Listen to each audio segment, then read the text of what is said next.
Hello and welcome to AllShorts. I take it I'm live. I hope I am. Well, so I am.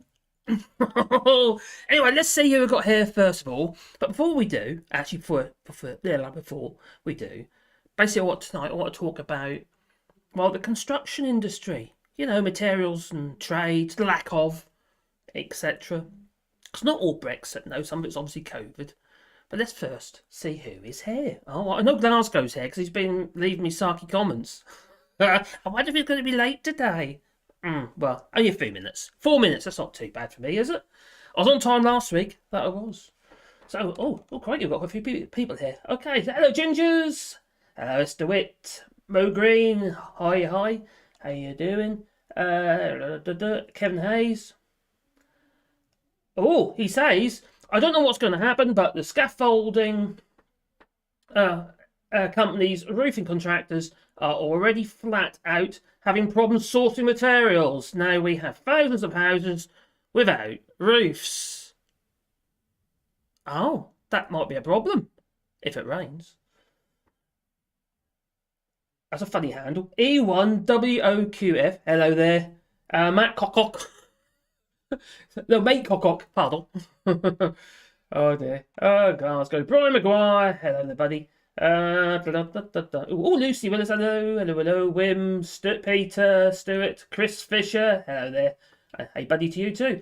Hey, Peter, Ramsler. I need to make that a bit bigger, that text. Geraldine. Hello there. Oh, damn it. I should have brought my pencil up, Glasgow.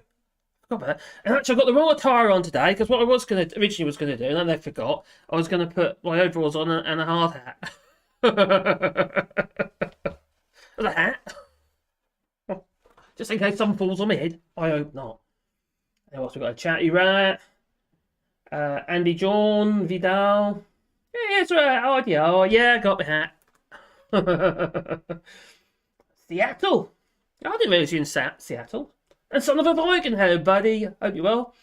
Gerald Smith, really good comment you had earlier, mate. I do appreciate it. As you know, I do keep saying that, as you know. Hannah Taboo. And FSM the dog. Yo. Anyway, I haven't wrote quite as much this time. No. Usually about 2,500 words, but I've done about 1,300 words this time. The reason for that is because the construction industry is something I've worked in pretty much all my life, really. Not quite so much now. I spend most of my time in my workshop making stuff out of wood, as you probably already know. But I got into construction or into the industry since about 1989. That'd be when I first 1989, 88, no 88. And I was working for a company called Lacey Electrical. I trained as an electrician with them. And I got to the 17th edition. But I've also trained as a bricklayer, done my MBQ3 in bricklaying. I've always worked on sites basically, and it's a Sitting Guilds woodwork, and that was a long time ago as well. But pretty much I've always been in it. I've always done it, and I've seen over the years it's changed, isn't it? It's different methods of construction. And even before my time, it was like, we had lime. We used to use lime. We still use lime, but not like we did then. No, long time ago. If anyone's ever done, there's any builders here. If you've ever done any flint work, yeah, that's fun. Not.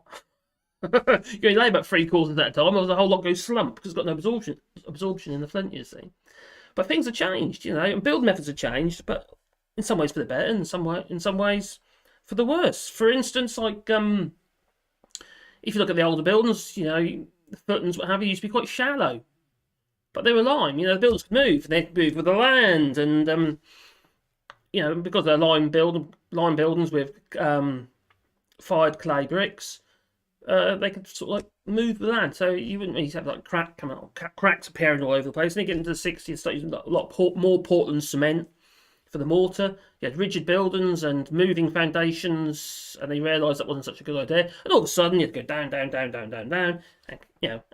get a lot deeper with your foundations as per building control. You don't really have here in France, no. There's building regulations in France, but it's put on the onus of the builder. And because everything is backed by insurances and stuff like that here. Like, for instance, if I do any building work, I have to have a decennial insurance. So I have to have a 10-year insurance policy to cover my work for at least 10 years. That's one of the reasons I don't do anything. And at the moment, all I do here, well, I make shutters, doors, and windows. Not quite so much now since Brexit. Kipper. Yeah. Since Brexit, it's kind of, damaged my business. I'll tell you what I need to put in my ears. Is my little headphones, so I'm going to do that while I'm talking to you. And yeah, but I've worked all sorts of things. Well, whether it be obviously construction sites for councils and what have you, such as did a lot in Thurrock Council, overcladding and Thurrock in Grays. Didn't like it there. Grays in London, East London. Oh God, cuts hair anything though. No. Over. Oh, I'm dropping stuff. Oh dear. Yeah, so I used Grays and Thurrock, and also in London we used to do a lot of like small overcladding, place called Desmond Hill in Barnes, East Barnes in London. Cat Hill, sorry, Desmond House and Cat Hill. That was another council property that had to be overcladded. So yes, is it kind of like Grenfell? I didn't do that one, no.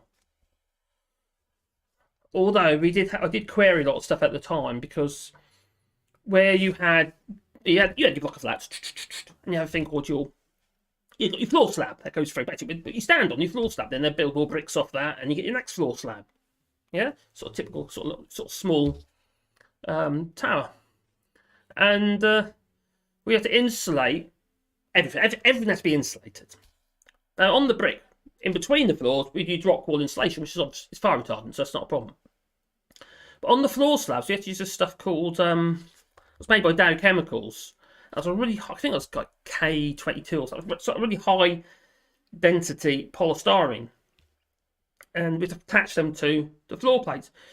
Well, when we looked at the makeup of the stuff, because obviously you've got the all the sheets for all the product sheets. And in that, it had arsenic in it. And we found out that when it burned, it gave off arsenic fume, some toxic fumes. Well, it gave off toxic fumes anyway. We didn't think that was a very good idea. No. You can't wonder why we get situations like Grenfell, can you? Not really. So, what have we got going over here? Yes, they are of disposing of pigs, Brian, have they? Oh no. So we've got all these pigs that are, well, there's at least 36,000 have already been culled and got rid of one way or the other. I don't know if they're burning them on the farms or whatever they do, I don't know. Or burying them or something, but so I suppose there's obviously regulations regarding disposal of pigs. I know there is here. Well, it'll be the same probably. They rolled over all the legislation, didn't they? Oh, fancy thinking. Okay. Be sure to put them in first. They're bigger to insert last. I'm not sure what that conversation's about. No. Oh, what's going on there? Brian McGrath said, I prefer to use pigs for Calvadere disposal. Oops. Oh, God. Yuck. Oh, God, now I see where it's going now. That's because I was talking about lime, isn't it?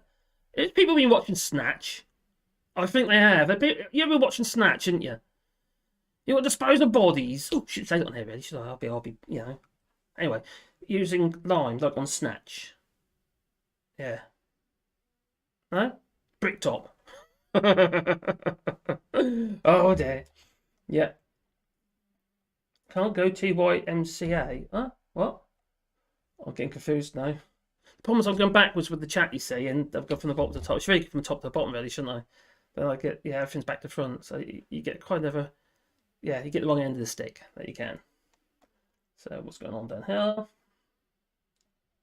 Oh, I see. Yes. Well, that's what happened in Italy. It probably still does actually with the talking about Italy. If you're talking about in the construction industry, when when there's problems with supply or somebody's taking the money, such as the mafia, in Italy. Hence all the rubbish roads and, you know, bridges and stuff that collapse. Well, somebody cuts, you know, because they want to get the job done, you're going to get some unscrupulous construction firms. They're going to reduce the amount of cement. And the same with the the cement firms, like the ready mix and what have you. They might cut down the cement if they can't get hold of it, just so they can get the next job out.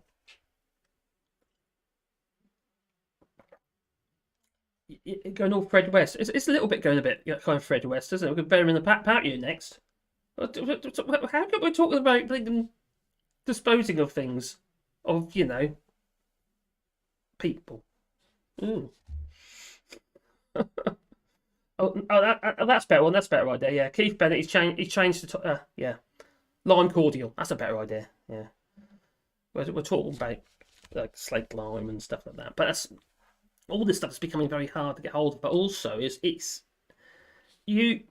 concrete, you pretty much burn a ton of CO2. Not burn. You produce a ton of CO2 for every ton of concrete you produce. So it's not exactly very environmental stuff, is it, concrete? And I know Graham Hughes. He won't be here because he doesn't watch other people's videos. But I know Graham Hughes. He's got a thing about concrete. Sort of. I think he's either got a fetish for it, or a hatred for it, or was it the construction methods itself? Yeah. Anyway. But yeah, there's a massive problem in the UK in that, yeah, the UK is struggling to get cement. In Europe, we've also had issues with cement, such as, I think it's a factory had to close down because basically they're breaking environmental rules. They were shut down by the courts. I don't know if they're reopened again yet. Was it in Germany or Sweden or somewhere? Was it Sweden or Switzerland? I think it was Switzerland. There's a very large, cement manufacturer. That obviously has caused shortages, because the cement's going to be coming from somewhere. And that's like anything, if you can't get the food on your supermarket shelves, and before you're buying Heinz baked beans and you still want baked beans, but there's no Heinz baked beans, you might go for value instead. And then there'll be no Heinz, then there'll be no value baked beans. And then it goes down, they get dried beans then, they'll be doing their own Boston baked beans. Oh, Boston baked beans. Oh, does anyone know what I'm talking about? Boston baked beans. Oh, with bacon. Oh, they're really good. I bake my own, I do. I use these old iron pots and what have you. I bake them in the bread oven. Oh, so good. What you have to do first, you have to cook your beans so that they're just tender. And then you whack them into your pot, some stock and what have you. Loads and loads of tomatoes. Obviously skinned, because we use all fresh stuff, we do. All skinned tomatoes, what have you. And then you put your bacon. Lardons, if you're in France, lardon is ideal for that. Yeah. Or bacon hock. Oh, I'm thinking about that. I have to do it now. Yeah. Anyway, they're proper baked beans. So not those baked beans you get in the tins, like those Heinz baked beans that aren't even baked, they're actually steamed. No, you got proper baked beans done in a proper, big iron pot thing. Really lovely. Beans, limes. Oh, very good. Oh, pale words there, son of Viking. Very good, I must say. Oh, ginger giraffe, Boston baked beans. Oh, God, you know what? I love Boston baked beans. Oh, that's so good. They are so, so good.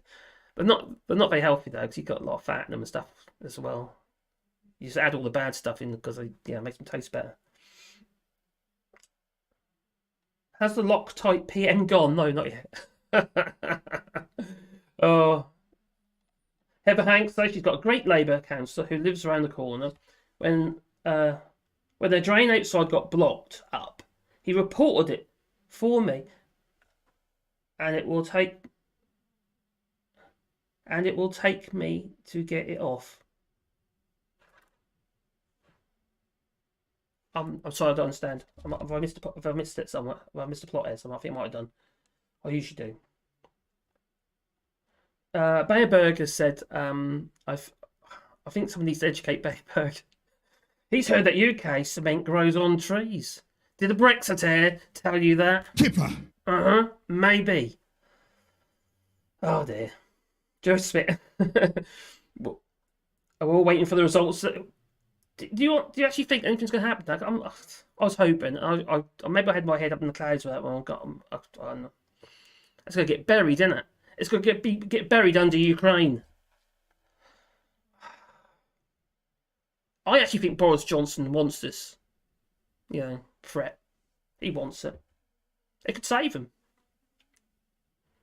While all that's going on, and moving further west, then, people are going to be bothered about it. Partygate, are they? You get a few people who bring it up, but no, he'll stay. And he will, if we are on the edge of war, if that is the case, I don't know. Are we, who's going to want to take that job, really? Maybe we could use him as cannon fodder.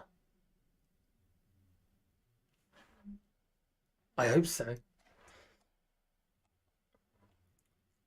So I'm getting through these. Oh, Heaven's getting off with a counsellor. Oh, that's what it is. Oh, maybe. Oh, I've got some stories as well. I might let into a story for you later. I'm not going to do it yet because you might click away. Put it like that. Rubber gloves are involved.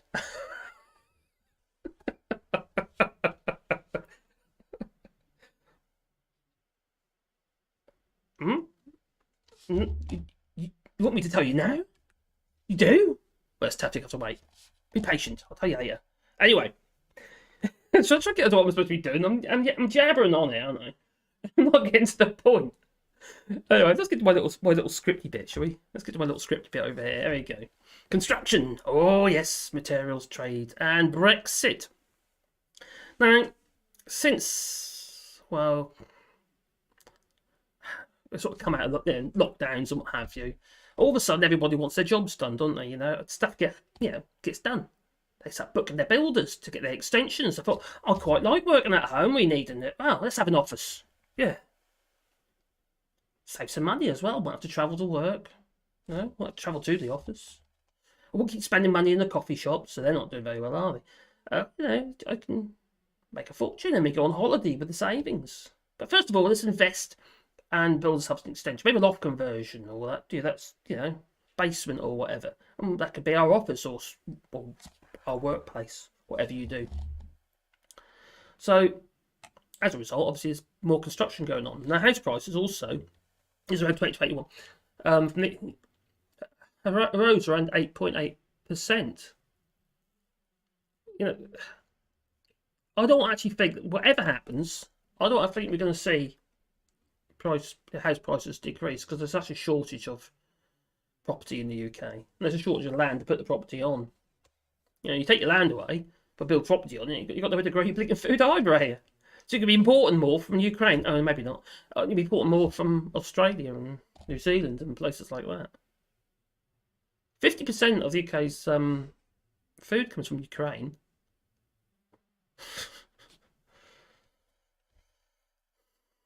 And then cement.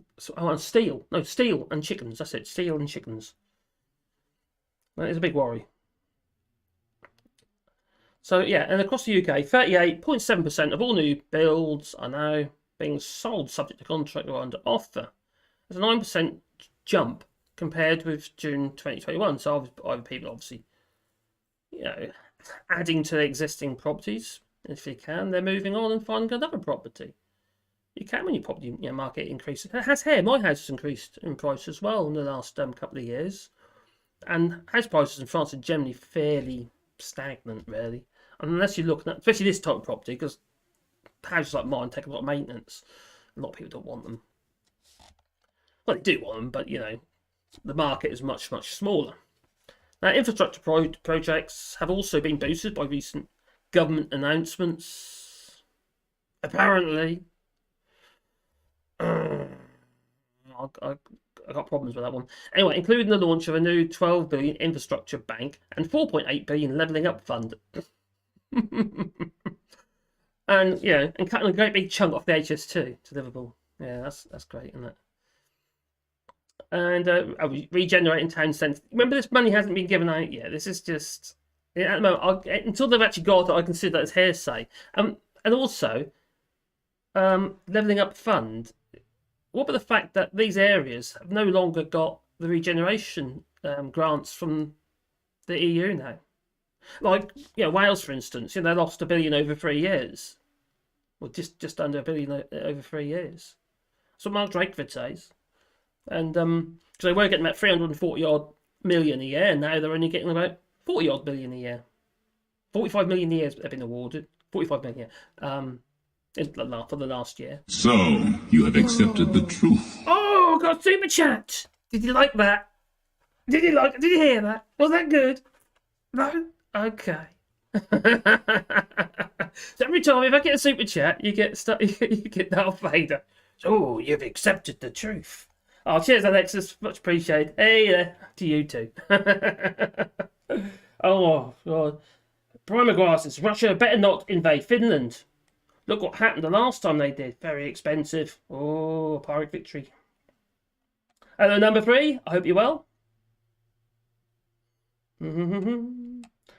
Lucy Witt says there's a lot of problems in the world. They're down to Putin stirring poop. Yes, he is. And he's dealing with. Put over your knees. Get up. Yes.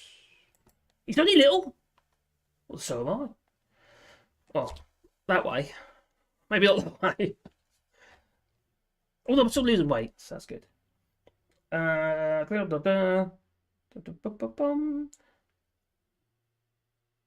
How about changing it? Changing what?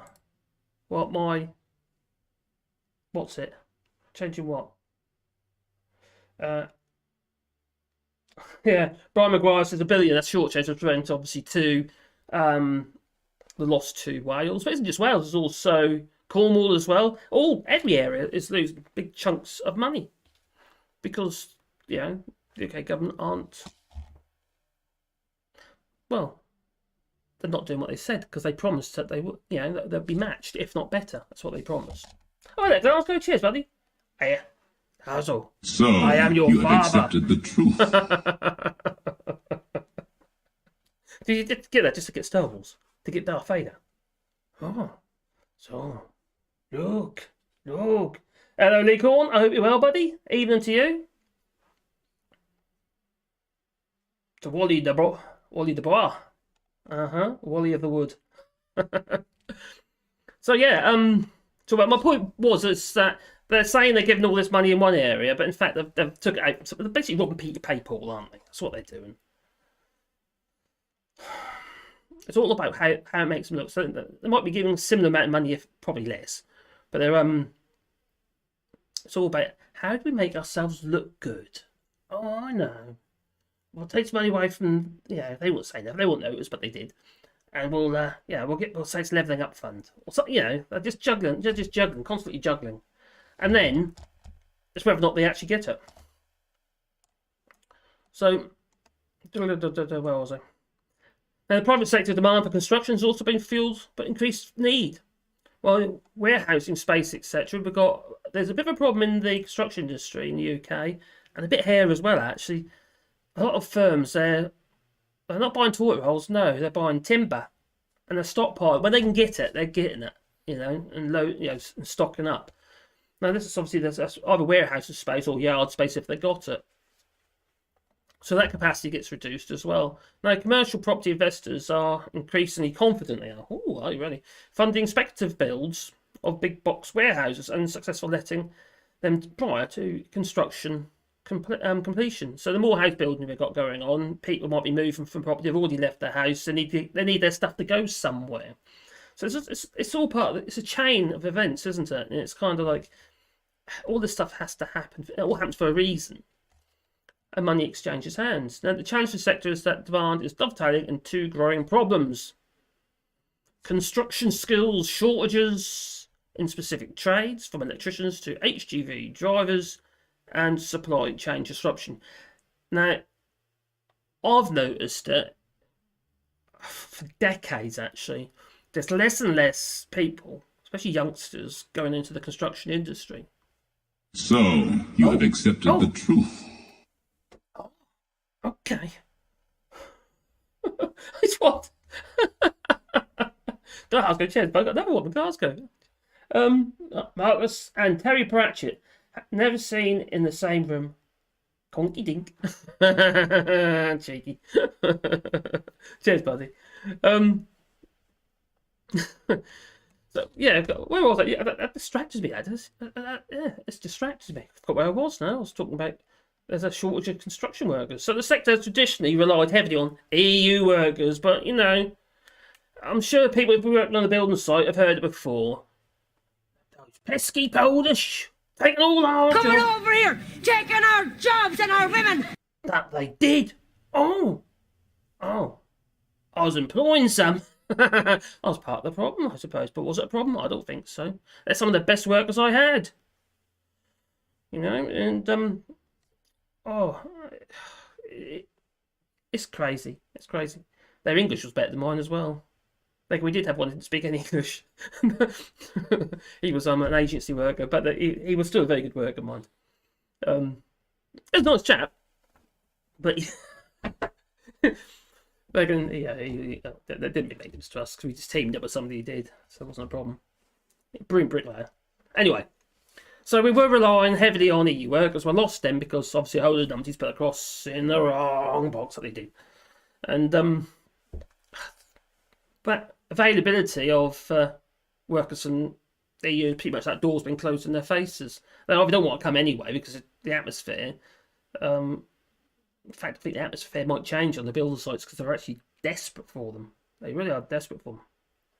Well, this is actually, you know, there's a massive hole of, massive lack of tradespeople. So, we need about accepted the 200,000. Cheers, Son of Viking. Yeah, there you go. That one's. I'll put that for you. Look, there you go. What do you reckon? Was that a treat? Yeah, so we need about 200,000. We've got a shortage. We had a shortage for a long time because we haven't been skilling people up, and it ain't just because the training centres aren't there. Now, when I was training as a bricklayer, doing my MVQ, well, first at MVQ 2, then doing my MVQ 3, which includes scaffold and other stuff, and drains and whatever. And when we're doing that, they downsized it because they weren't getting the intake. So where we were in the Norwich City School, construction school, which was in the City College, we then got moved while they rebuilt. They built a new building for it, but it was smaller than the old building. Meantime, we were there. Where was it now? We had to do all our models, same models, basically bricklaying with lime mortar, because what you just do, you see, you build up your models, whether it be a fireplace or an axed arch or something like that, and they knock it all down, clean the bricks up, and they get used again. You see, everything was donated for, in that particular school. And there was electric motors place that shut down. I forgot what they're called now. Anyway, we were working there, and I did college work there basically. And this day release, basically I was working on site. That was my business at the time, so I was working on site anyway. And then I went to City College to do my day release, and then lay bricks and make models and stuff like that. There's a lot of written work as well, so it's not just making stuff. But they made anyway. The point was, is the school's smaller than it was before we got there, so the intake went down at that school because they weren't getting the uptake. So they basically, the build that we were in ended up being booty, nails and hair and stuff. It wasn't my cup of tea. No, wasn't for me. Oh God, I better get rid of that picture. Anyway, the UK construction workforce is an ageing one as well. Yeah. You know what's coming, don't you? It's an ageing one. And over 20% of the tradespeople being over 50. And 15%, well, they're in their 60s. They're old. They're retiring. They're getting out of it. They had enough. And generally, a lot of people in the construction industry, they get off the tools at a much earlier age. Because, I've got my problems, I've got rickety bones and stuff. I've got a carpal tunnel surgery and various work-related injuries. And, it's just one of the things you have to, many people, very few people can carry on doing it. They either work behind a desk and maybe juicings or something, place like that, or they end up doing deliveries or something, because they just can't cope with it anymore.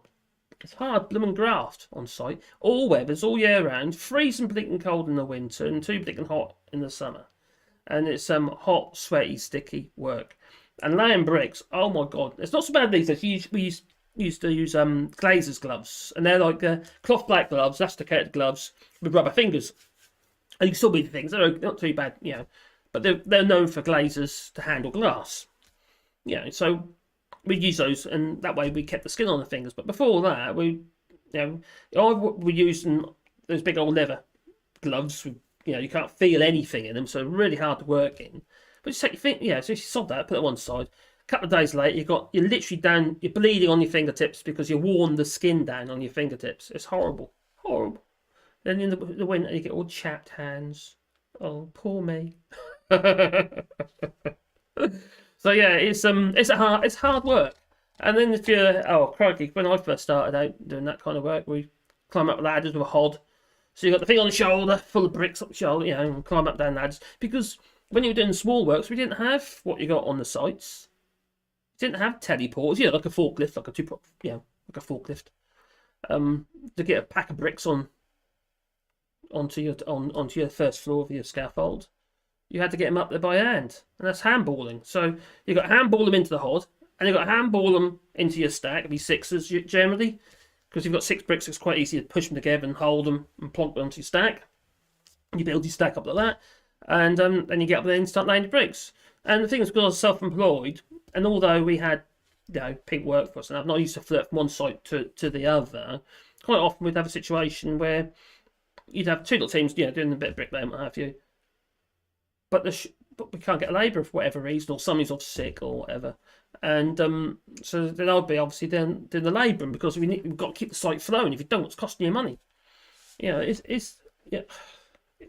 who does that kind of work will know. They'll know it isn't easy, and I don't feel it's very appreciated either. And no, I didn't used to wolf whistle the girls that come past. No, people did though quite often. That was a long while ago. It wasn't a really appropriate thing to do then. It isn't now. Well, it isn't now. Definitely, it wasn't. It definitely is now, but it wasn't then either, really. But people did. Oh, but yeah, it was you get it. Don't be wrong. Work on sites is a laugh. The banter. Oh, it's absolutely hilarious. But I'll tell you what, the banter might be hilarious, but there's a lot of racists work on sites. There's a lot of Sun readers, there's a lot of Daily Mail readers, a lot of Express readers. So what I used to have my 3.5 ton trailer, you see, we used to sit in a 3.5 ton trailer at tea break. We didn't have a site room or anything like that. So we sit in our little trailer. I say little 3.5 ton, it was a Ivor Williams trailer. And reading our papers and having a cup of tea or coffee or whatever we got. And you've got this variety of newspapers. Most of them would be tabloids. And I wouldn't have, at the time, I'd paid no attention to it at all. But now, you just see how we got to this place. You really can. The hate that was flying about. And the things that were said in front of the people I was, like the Polish workers I was employing, and Bulgarian as well. And it's uncomfortable. But I don't actually think they actually really, I don't think they realised what they were doing. I don't actually think they believed they were racist. I really don't. But they clearly were. Scary, really. Because they'd recite things like this, wouldn't they, Coming over here, taking our jobs and our women. Yeah. You can imagine how it must have felt for those who, who fit, as far as they're concerned, fit into that bill. So, anyway, we've got construction works, yeah. So UK construction workforce is an age one, we know that, don't we? And over 20% of the tradespeople are over 50. And 15%, well, they're in their 60s. And the trouble is, like as they, plasterers, plumbers, what have you, well, they retired, lazy old buggers. And the same percentage of young people are not entering these professions. Only, about 3% of young people aged between 18 and 24 have even searched for a job in the construction industry. I don't blame them. If you've got better opportunities, take them. Because if I'm absolutely honest about it, if I knew then what I know now, I wouldn't have gone into construction at all. It's just I just went that direction. I just got met my missus and that. She already had 4 kids. I was only 18, and I needed work, so that's what you did. I got work where I could. I couldn't go to college or anything like that, apart from doing my day releases and stuff like that. And that was 18. Anyway, I'd done my No, I did finish that. Oh, anyway, I digress. Now, according to the Office of National Statistics, the ONS, the government body, well, the government statistics people, construction employment fell by 2.3 million in 2017 to 2.1 million. This has been progressive over several decades, and 2.1 million by the end of 2020. And this represents about 4% decline in UK-born workers, native workers, but are much more significant. Well, it is much more significant. There's a drop of 42%. This is in 2020, this. As you imagine what it was like now, of EU workers. Well, unless they're going to get visas, and it's not in the visa scheme, is it? Unless you're a butcher, or a meat processor, or a tanker driver, you can't apply for the visa scheme. And the other thing about this visa scheme, it's all very well this visa scheme thing is, but you actually have to get approved. You have to get the labour in, the workers from the EU or any country, but they've got to be via an agency scheme. Now, we've hired agency workers before, and that's blooming expensive. I mean, it's ridiculously expensive. Where you won't be employing by somebody at the going rate, you can almost double it. It's horrendous. And they don't get that. It's all goes in the agency's pocket. Yes, the agency does have to have the insurances and all that sort of stuff, but crikey, they make a racket, they did. Huge amounts of money. So I'll put this in the, it's the ONS, it's what based these figures off from the ONS. I was going to try, I was going to try and put them into my little document here, but you can't embed them on this software, unfortunately. Many operators in the sector are crippled by the shortage of skilled construction workers, including joiners, quantity surveyors, and electricians and other skills. The thing about electricians, and some more skills, it takes time. You don't learn that stuff overnight. It took me about three years from brickwork. I actually did the MVQ2 in 2 years. My third year was my MVQ3. But, the thing about that, not so much with the building quite so bad, or the construction wasn't quite so bad, it was bricklaying actually, but the thing about electrical, you've got to keep updating. I got up to edition 17, which is quite late, but I think I don't know what it's at now. I haven't kept up to the current trends, but if there isn't room in the schools, how are you going to get this done? How are you going to get even your qualifications topped up? Let alone new people coming into my fire making weird gurgly noises. It's not my tummy. We haven't put the central heating on, you see. I just got a little paraffin heater in there. So yeah, anyway, I digress. Oh, anyway, let's have a look, see what people are saying. Oh. Let's go. I'll tell you what, I'm going to go the other way. I'm going to start from the top and work my way down. Let's have a look. Right.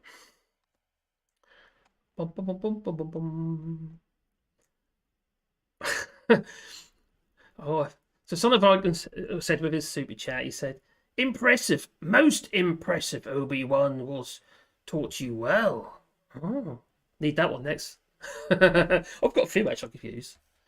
I've only just realised you could do it, so yeah.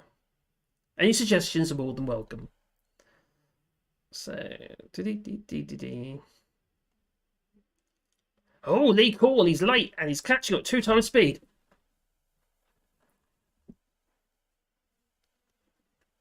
Did that help? Oh, hello, Patrick. Hope you're well, buddy. Good evening to you too. And Raymond Webb. Time for Brexit talk. Arr. Oh dear. Yeah. It could be what? Do you reckon it is? The clock is ticking. Yeah, maybe. Could even be. Welcome to the Brexit, sir. I'm sorry. Oh my god. Oh my god. If someone can be to come to the UK and do a job of work, they're going to be less lazy than someone who thinks the world owes them a living. Yes.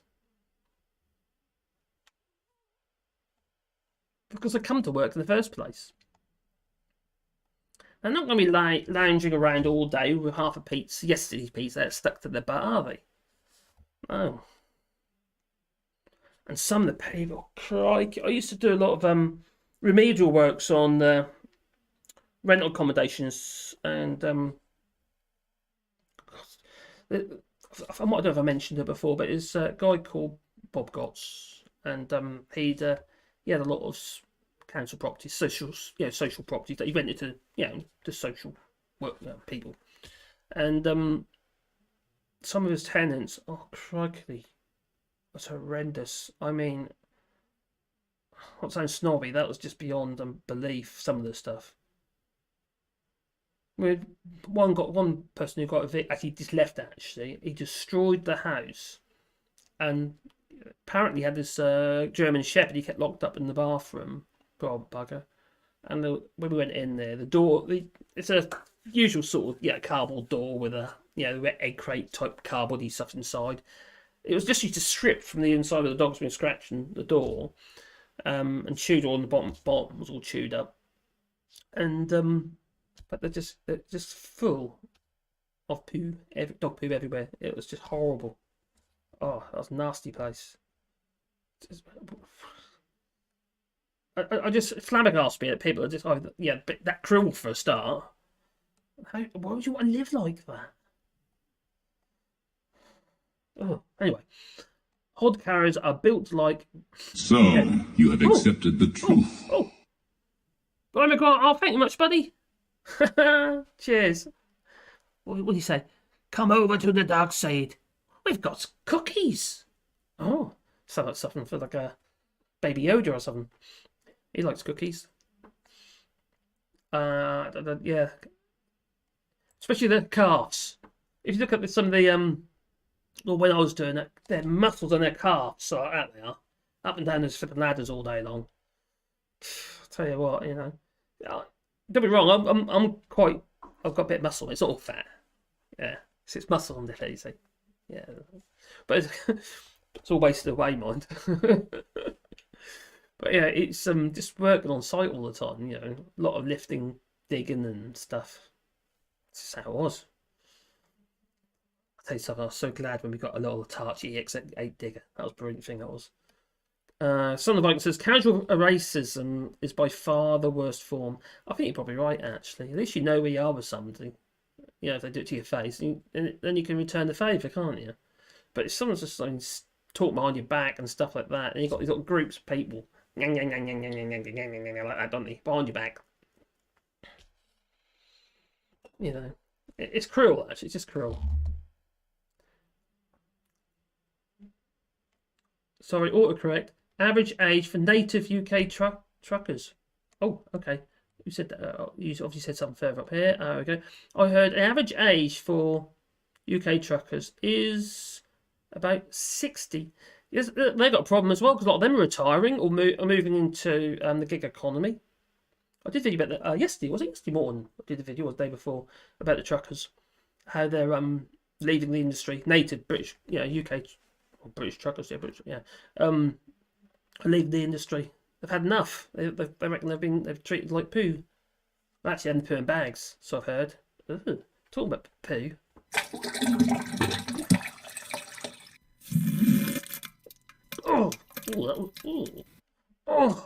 I got a turtle head poking out. I haven't really. No. So yeah, it's well, the problem it's all knock-on effects, isn't it? It's a chain reaction of problems. The situation pretty much all. Okay, so you have accepted the truth. Oh, no one. Glasgow again. Cheers, buddy. So, have you got super chat Tourette's? So you got you got this ongoing chain of events, pretty much all caused by Brexit. A lot of it is because it's ongoing, and also obviously post-lockdown that's caused bottlenecks in the industry. We've got containers that's still stuck all over the place. We've got goods, materials, what have you, stuck in containers because at the time of the end of the transition, they're still stuck in containers all bonded warehousing. and they're still there. Because at the time, it all went over at the time end of the transition, and they didn't get sorted out. So it's probably subject to, I don't know, maybe rules of origin or stuff like that. I don't know. What's number and it takes time. It does. You're right. After some dog, it does. If you just constantly doing that kind of work, physical hardware, it bugs your joints up. You have accidents. You twist yourself. You pull yourself. Remember, you're walking around in mud half the time because obviously building sites are generally muddy unless it's in the summer. Then it's all rutted and hard, and then you wring your ankles anyway. But you have accidents. Now I dislocated my shoulder. My own stupid fault. I was building an extension for a customer in Helsden, north of Norwich, and it was a disabled edition for we did a lot of council work. You see, it's a Broadland District Council, City Council was City Council, yeah, City Council, and we did this. Except we're doing this extension, but that particular area, the ground was there's a very sandy area, and there's big layers of just masses of sand. So then we're digging the footings out. The building regs guy comes over, does inspection for the footings before we pour the concrete for the footings. He comes along and says, no, you've got to be deeper. We had to get past the sand, this band of sand. We did it. 2.2 metres we went for these footings on a single story extension. That's nuts. Obviously, that puts the costs of everything up because you have to think about the costs of more materials. There's more bricks, there's more cement, there's more everything. Anyway, there I was doing. He was there doing as you do. When he was satisfied they'd gone deep enough, he buggered off. Me had to obviously clean up the footings. I was doing that with the digger, but because we went down so far and got past the sand layer, the footings became unstable. My digger was on the edge of the footings and it just slipped into the footings. And there's no cab on this particular. It's a little EX8. So it's only 800 kilo digger, which is very small with extending tracks. Now you get to take it through a house. It's that small. Brilliant little thing. Rip force, and it's amazing the size of it. And we bought that because we want to work on old terraced houses, and in Norwich we've got loads of the old terraced houses with little passageways and stuff, and you can't get access with any large plant at all. But with this machine, you could manoeuvre it into places quite easily. So you have accepted the truth. Super chat. Something like, cheers, buddy. What do you say? Okay. Go down. Fair is the path to the dark side. Fair leads to anger. Anger leads to hate. Hate leads to suffering. I sense much Brexit in you. Yoda, 2016. Have I got Yoda? I think I got Yoda. I have. Still much to learn, you have. Yes. Oh dear. Distracted me. What was I talking about anyway? This little digger thing. Anyway, we used this little digger. Anyway, fell in the footings, and I flew over the bucket effectively, landed in the footings, and and I dislocated my shoulder. Not this one. And young Dow, he's a young lad, he's worked for us. I was putting him through college at the time, actually. Really good little worker, really loyal as well. Lovely chap. He had a hard life, mind. Anyway, he gave me his hand to help me out of the footings, because remember, it's pretty deep, 2.2 metres deep these footings were. So it's really a ladder job, really. So anyway, I did it. Oh my God. Basically, I was trying to stretch my arm out of its socket. It was, it's extremely painful. It's like severe toothache in your shoulder, effectively. Anyway, I went to, excruciating pain. I went to the hospital, A&E, Norwich University Hospital. My son took me, Wayne, because we still went together. And we had they tried to pop back, try and manipulate it back in. But do you know what he said? He said I got too much muscle. That's exactly what he said. Anyway, they had to put me out. They tried morphine. They give me morphine and stuff like that to try and... Do you know what? I don't get morphine. It just makes you high as a kite, but you still feel the pain. It's either that or just in my head that the pain was going to be... I was assuming there's going to be pain. Anyway, to me, that was very painful. Anyway, they knocked me out, and so I was resisting. I was supposed to relax, you see, they get back, and the shoulder's quite a hard one to do anyway, apparently. So they knocked me out. I woke up again, all hunky-dory, and it's been out 3 times since, because there's a little bit of bone that's removed, I did actually go to the hospital for another reason. I was trying to get my coat on. I was struggling to get my coat on because I can't, still had this, rotation. And they, oh, we can fix that for you. She goes. So yeah, it might get done one day, but at the moment it's okay. Anyway, it came out another time when I was actually just trying to put a plasterboard up, and all I did was that. It wasn't the weight of the plasterboard, it was the movement. Basically, I put my shoulder in the same position that it came out. So that popped out again, but I felt it. So, it wasn't fully out, so I popped that back in. Another time, when I was an absolute idiot. It has to be said, I was an absolute idiot. I was across, literally over there on the other side of our driveway. We've got a barn, and we had this dodgy set of stairs that I got from a customer because I built them some new stairs. Took the stairs out and said I could have them. So that'll be right. Put that in the barn. So I did, without thinking. I propped it up onto the mezzanine. That's where we were going to put it. You see, on the mezzanine. So it's mezzanine. So it's basically a half floor in the barn. Of course, we put it in. Anyway, I put these stairs in as though we're going to, have these stairs there. I put one screw in the top corner on a pine staircase. For some reason, I started walking up it, and I don't know why. And then the string just split where the screw was, and I just went thud. And what I did was I grabbed the floor to try and break my fall, which I shouldn't have done, and I pulled my shoulder out again. Caroline was there watching, and I was like, there's a bit of verbal diarrhea coming out in profanity. And if anyone's watched any of the Mel Gibson films, Lethal Weapon, I went up to the barn which is literally just over there, barn door, old oak barn door. Lee will know what I'm on about. It's an old about 3.3 metre tall barn door, 3.5 metres wide it is. It's quite a big old door. I popped it back in, and Caroline, they passed out.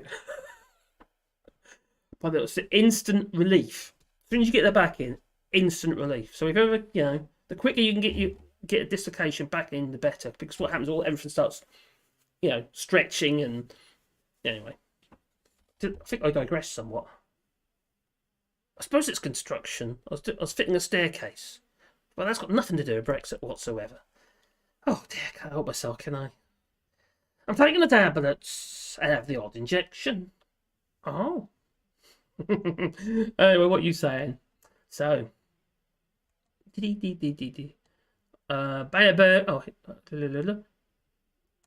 oh, Lee, did you come to France, Lee Corn? Because you were saying you could come to France at some point. Didn't you want to see me?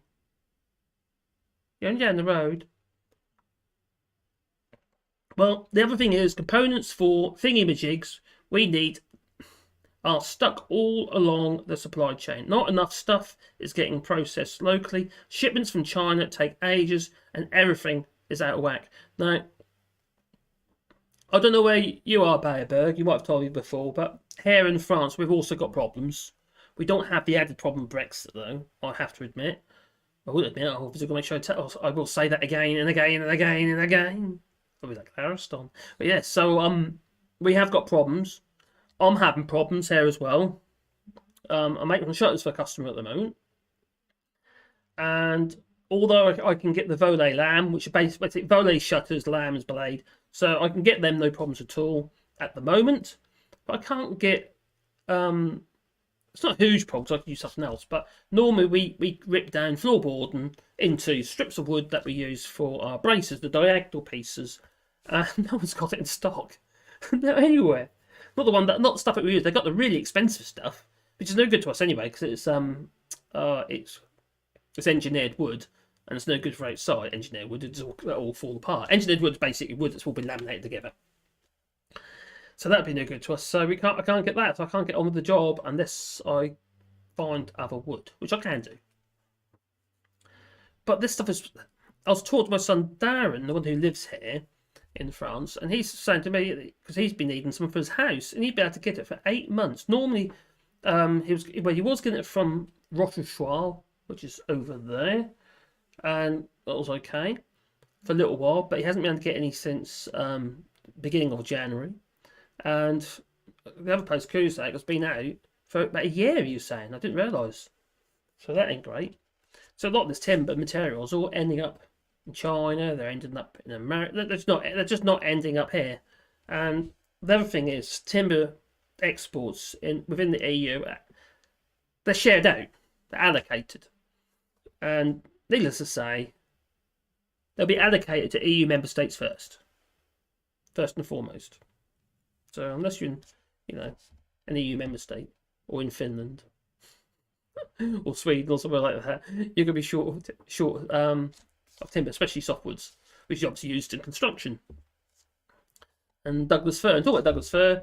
One of the places that we walk the dogs, a lot of trees have been taken down recently. But to be fair, it's a plantation, so and they're not taking all the trees; they're taking like every other tree. So it does help actually, just help the trees to give them a bit of light and what have you. So they took all the some of the bigger trees out, but they mainly made Douglas fir, which isn't actually a fir; it's actually a pine tree. But there you go. Why they call it a fir, I don't know, but they do. So, let's go back in. Oh, I say.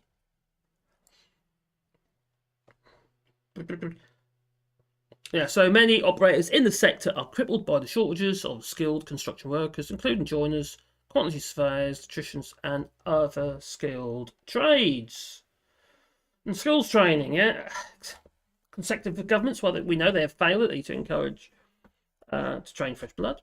And besides the trades, they're not seeing many school leavers, etc. They won't go into that path. They want to do coding or play computer games. Okay. Anyway, so even and even if youngsters want to enter the construction industry, where are they going to train them? We do not have enough construction skills, not at all. In fact, from I would say the early 2000s until now, and before probably, but from what I noticed, the construction schools were getting smaller and smaller and smaller, like I said earlier, such as the one I went to. Now, for instance, an example. Here's an example for you. If you know what dry lining is, basically it's plasterboarding onto either wooden studs or steel studs, what have you, and then maybe you'll do the tape and jointing and sanding and all that sort of stuff, and you do your dry lining, plasterboarders.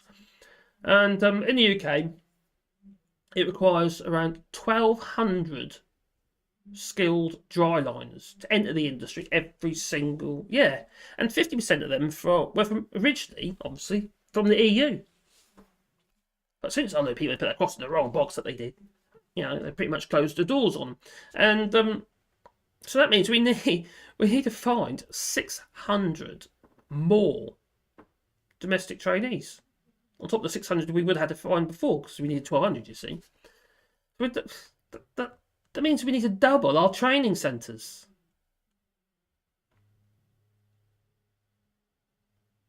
Doesn't happen overnight, does it? No. And obviously there's cost. Now, there's a little story I read somewhere. It was actually this week, no, last week. Sorry, in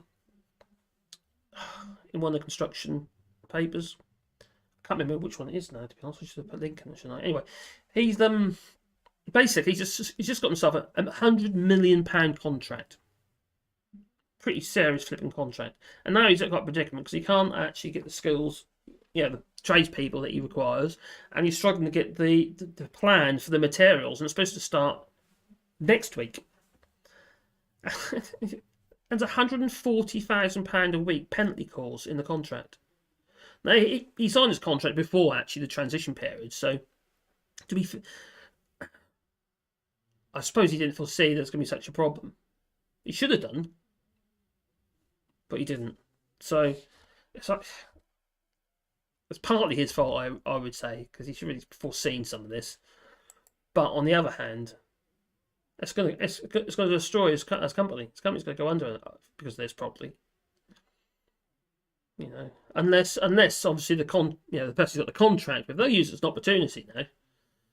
But unless they're a decent customer and see the problems and say, okay, we'll relax that or whatever, I can't see it. Anyway. So we've got supply chain and product disruptions. So unfortunately, the UK construction sector, well, as demand has surged post-lockdowns, slowdowns in manufacturing have also been felt further down the supply chain. Now we're playing musical chairs at the moment. We've got people who are moving from one industry, whether it's been manufacturing, to another, and many of the youngsters, like for instance, if they're not going to coding, for instance, or until they get some kind of digital skill, they might be going to manufacturing. It's more desirable than working on cold, wet, muddy sites, and they just get pulled away from one area and go to another. It's constantly moved about all the time, and you've got musical chairs basically. The shortage of building materials have resulted in associated price increases for many construction products. Now I've seen, I'm sure you have as well. Timber here has gone up by about 70% overall. I'm talking about packed timber, processed timber like floorboards and that sort of stuff. Chipboard and plywood has gone up a little bit, maybe 5 to 10%. But I was checking the prices online with B&Q, for instance, like for MDF, 18mm MDF, whereas before you're paying about £25 per 2.4 by 1.2 sheet or 8x4 in new money. Now, it seems to fluctuate. It's a bit like gold. So I'm down at the moment. I'm seeing it between £45 and £60 a sheet. So around 200% increases. Well, not 100%. 100% plus increases in cost. And some materials have just absolutely gone through the roof. And steel, oh crikey, steel supplies have been constrained since 2020 and they're tightened further in recent months. Now, British Steel stopped taking orders of structural steel sections for a short period of time in May last year, citing that there's an extreme demand. Now, yet again, like someone mentioned on here, build all these houses have got no roofs. Now, a lot of these products they're sourced from the EU. They're not made in the UK. So, obviously some stuff is, but most of the stuff is made in the EU and shipped over. And further afield, obviously. Now, shutdowns of plants in the EU last year have left some producers struggling to catch up. Now, extreme levels of demand in China, and we're net importers of steel from China. And then we have new emissions regulations that's also adding pressure. Reducing exports, and it's contributing to increased costs of acquiring steel from overseas producers. Now, we used to get our steel from a company called Yarmouth Steel. Yarmouth, great Yarmouth, lovely place. No, although it didn't used to be too bad, but it isn't great now. But yeah, we used to get steel from there, and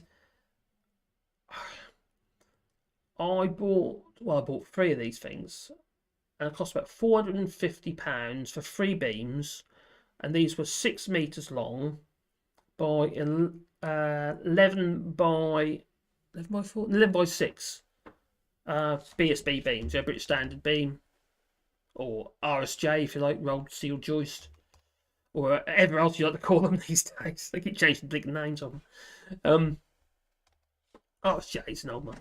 But yeah, we paid about £150 a piece for these things. A big hunks of steel.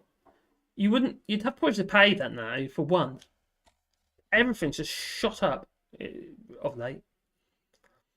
Now, I didn't realise this. Blast furnaces. That's what I learned today. If you've got to restart a blast furnace, it can cost £1 million to restart it. So don't turn the gas off. Ukraine. Russia. Obviously, that'll be, EU. Now, cement has seen price increases in 2021, with suppliers reporting not only shortages of raw materials required for the production of cement, but also the polymers and the paper used to make the flipping bags. They can't even make the flipping bags. What I found is when I was oh crikey, when back when was this? I can't remember what year it was. There was a shortage of materials. I think that was probably about 2003 or 4. Anyway, yes, yeah, timber short, all sorts of shortage of build materials. And as soon as it came into stock, it was out again. It was gone. So unless you were there to buy it or ordered it, there's nothing on the shelves. I mean, in the builders merchant, as soon as it comes in, it's out, and then you're waiting again. So you had to order everything. And timber went on for absolutely ages. Even where we used to get a lot of timber, a company called Endless Timber in Heavingham, and they would, basically cut the trees down and make them into feather edge boards or cant rails, etc., and then tannalise them with arsenic and other stuff that was in osmosis treatment, and pressure treats, tannalised timber. That's not in there anymore. That's been banned, and but the problem is that because other places couldn't get from their usual suppliers, Endless Timber was obviously doing what they can to make a bit more money. It's profiteering in the situation basically, and then there's nothing for the small guy, the small builders to go out there and do their work. Now, we used to do a lot of work for Wilcon Homes, putting up fences, the closed board fences, wooden fences around the little houses and what have you. Tiny little houses, postage stamp. Do you realise in those places, the show homes, like Wilcon Homes, the furniture is specially made. It's made in a way to make the rooms look big. I can't believe it. I sat down at the flipping table. I just thought, stupid. Until they do it, though, it's to fool you, isn't it? Ain't you noticed wagon wheels? They're not as big as they used to be. No. Or have I grown? Sure, they were bigger. Anyway, timber products. The prospects for timber supplies are less optimistic, with sawmill stocks in key producer countries such as Sweden and Finland dropping to the lowest levels for over 20 years. Global warming is making timber extraction increasingly challenging in sub-Arctic regions. Now, I mentioned earlier the road here where they're in there. The whole place is just been chewed up by these machines. Where they're just, that's the real sad thing. Because obviously, these habitats get lost onto it, and they start crushing everything, stirring all the mud up, and what have you, and all the little creatures they get getting killed. But in the process, so you're losing habitats. Now, rising demand for timber is increasingly regarded as an environmentally friendly alternative to steel or concrete, has placed further pressures on supplies because of the environment. We've got global warming and that. But don't worry, we've got Alexander Boris the Pfeffel Johnson on the case. Tipper. Yep, he's out there. He's doing his bit. He's flying all the way up to Wales or somewhere for a photo shoot in a big jet, big RAF jet, for a photo shoot. What a crock, huh? What a Tipper. yeah. Urgh. So there he is doing all that. One minute he's telling everybody we've got to do our bit, blah blah blah blah blah blah.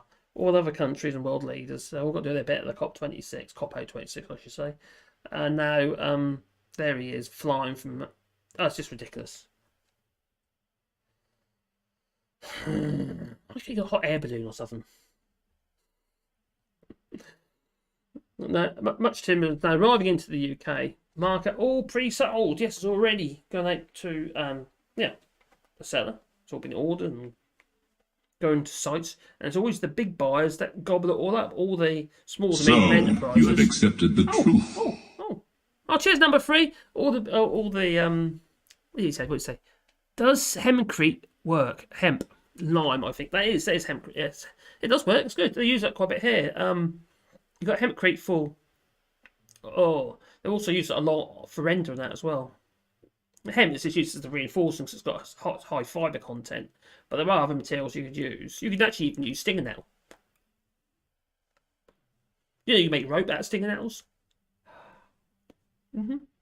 So yeah, it's it does work. I don't know about longevity of it though. Maybe inside. I don't know about outside. Saying that, my house is all pointing on this house is all lime. All the monocouche, which is literally just, well, all we use is just literally lime and sharp sand in England, but here it'd be called 04 sand, which is basically a sharp sand. So it'd be anything tiny down to to virtually nothing, such as little bits of clay, even up to about 4mm. So you don't want to lay bricks for that now, but yeah, it's good for doing stonework. And just use lime. That's all we do. Although you can buy can buy the stuff actually already mixed in bags. It's also used for rendering and that as well, which is very, very good stuff actually. But it burns your skin. That's the only thing. But you must wear gloves. Already said that. Well, yeah, obviously not most of these products are out of stock. As soon as they come back into stock, they're out of stock again almost instantly. Energy bills, they're increasing, for householders to £693 from April, because obviously the energy cap has been lost. But obviously that doesn't just apply for individuals, that applies to industry as well. Well, not the energy cap, but the increases in prices, because they've got no protections, and it's just that the amount they're paying for energy is going through the roof, and they use a lot. 54% increase in energy. That's nuts.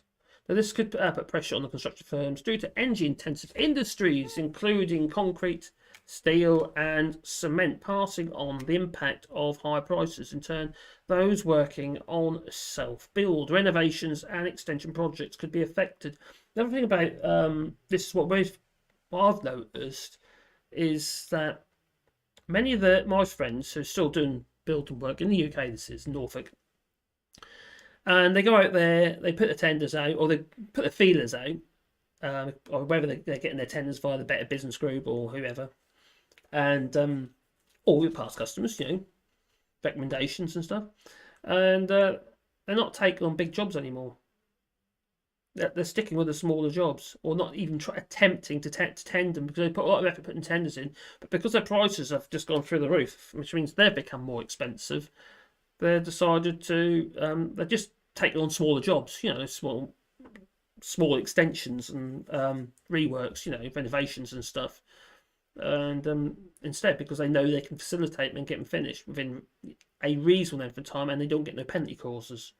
So they're not taking on any of the bigger construction works. I say big construction works, they never used to anything huge anyway, but small houses they build, and whether it be bungalows, houses, or large extensions. And loft conversions used to be really cheap to do, but because of building regulation approval, and there's so many rules. We did one at a place called Rupert Street in Norwich, east side Norwich, and we were doing a loft conversion, quite a large loft conversion on an old townhouse. And this particular loft conversion was, third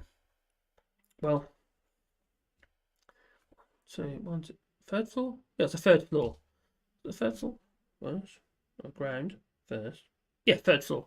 So, because of that, I had to put fire breaks in in the floors. We had to change all the doors in the whole house. Had all these old Victorian panel doors. We had to replace them with fire doors. That was sacrilege. But we had to do it. So instead of having these panel doors, they had these solid pine doors, which is basically the point about it is that they're solid, so it takes time for the fire to burn through them, to give you more time to escape. Anyway, so it's they're just all additional costs all the time, and as new regulations come on board regarding the environment as well, that's going to be additional costs. And the cost of everything is going through the roof. We've got the new, I don't know if they're enforced yet actually, but there's the environment surcharge has been put onto the construction industry on purchasing and stuff like that. And in France, we've already got something similar to that. There's an environment tax. You buy an appliance, I think it's 5 or 6% or something, 2%. I can't remember now. Anyway, there's a tax. Every time you buy something like, I don't know, a washing machine or anything electrical, there's a little eco tax that gets put onto it, and that goes towards the disposal end of life, so to speak, of that product, the effect on the environment. Which I suppose is a good idea, providing it goes where it's supposed to go, that is. Not used for building nukes. No. Don't do that. Yeah, Rob Peter Babel. Oh, an HTV drive. So anyway, let's have a look at what you guys are saying. Oh, I'm back. Oh yeah, where was I? I was suffocating in that little window. I was. Couldn't breathe. I couldn't. So let's bring this over here. Dee dee dee dee dee.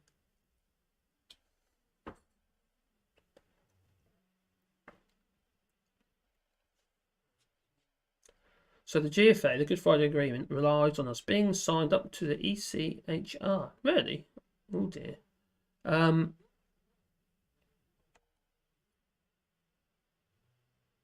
Brexit could be good, young Padawan. Could it? Could be for some people. It's obviously good for the rich. It's good for well, for Jacob Rees-Mogg and his ilk. Oh, we've got a conversation going on here. Right, do the agency owners vote Tory? Pete Robbins is the Pope Catholic. Okay. Yeah, I think they probably do. Yeah, if you're talking about agency workers. Yeah. That's a valid point, actually. Why is it we've got to all get our labour via an agency? I wonder who lobbied that one. The agency. Even a kid with minimal shares on a trawler is on a career path is run by the state, says Son of Viking. Yeah, it is. You're right, Raymond. The end of Erasmus is just horrendous, isn't it? And this Alan Turing thing, it's just, it's clear now that it falls short of what people get on the Erasmus. Isn't Wales doing their own version? Aren't they continuing with Erasmus or something similar? I'm sure I read about that, or did I actually do a little bit in my video about it? I think I touched on it in the video.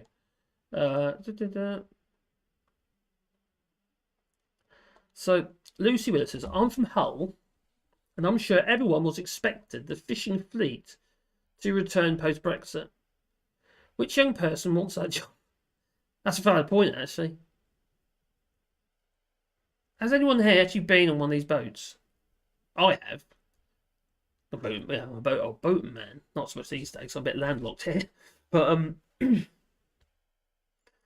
you got a strong stomach, I'll tell you. It's bad enough you're bobbing around in the horizons going up and down like that. Yeah. But it's just treacherous work. You've got to be fisherman friends as well, haven't you? What's that? Is it Norwegian or Swiss or so that? Oh, that hand cream stuff. It's like a bit Vaseline you put on your protect your skin.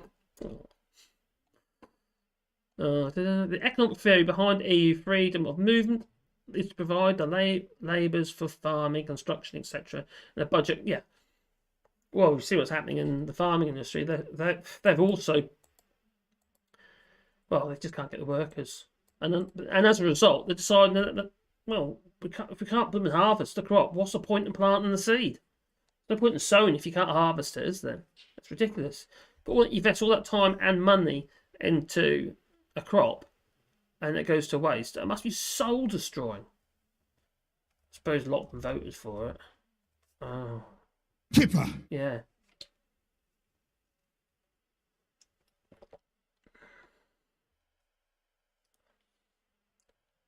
Oh, what's he saying here? Casual racism is by far the worst form. We've done that. How many of the 3% would even be taken on is a valid point. Problem with some of the unemployed are unemployable. You can't get away from it. For one reason, whether it be because they've got, a physical problem, or something like that. Because,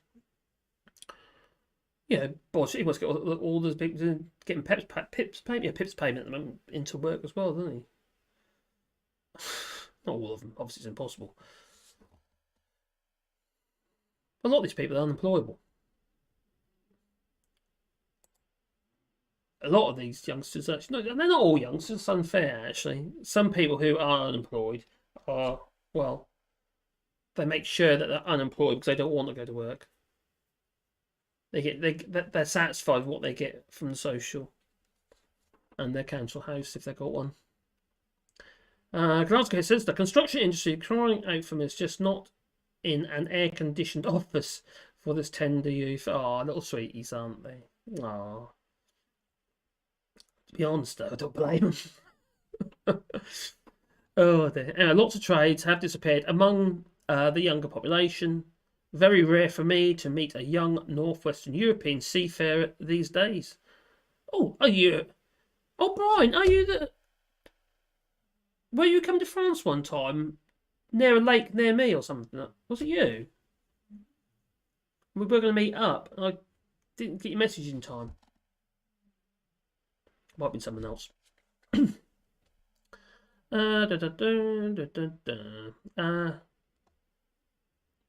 John Garvey says the economic theory behind EU freedom of movement is to provide. Where are we? Provide the labours for farming, construction, etc. For the budget contributing nations.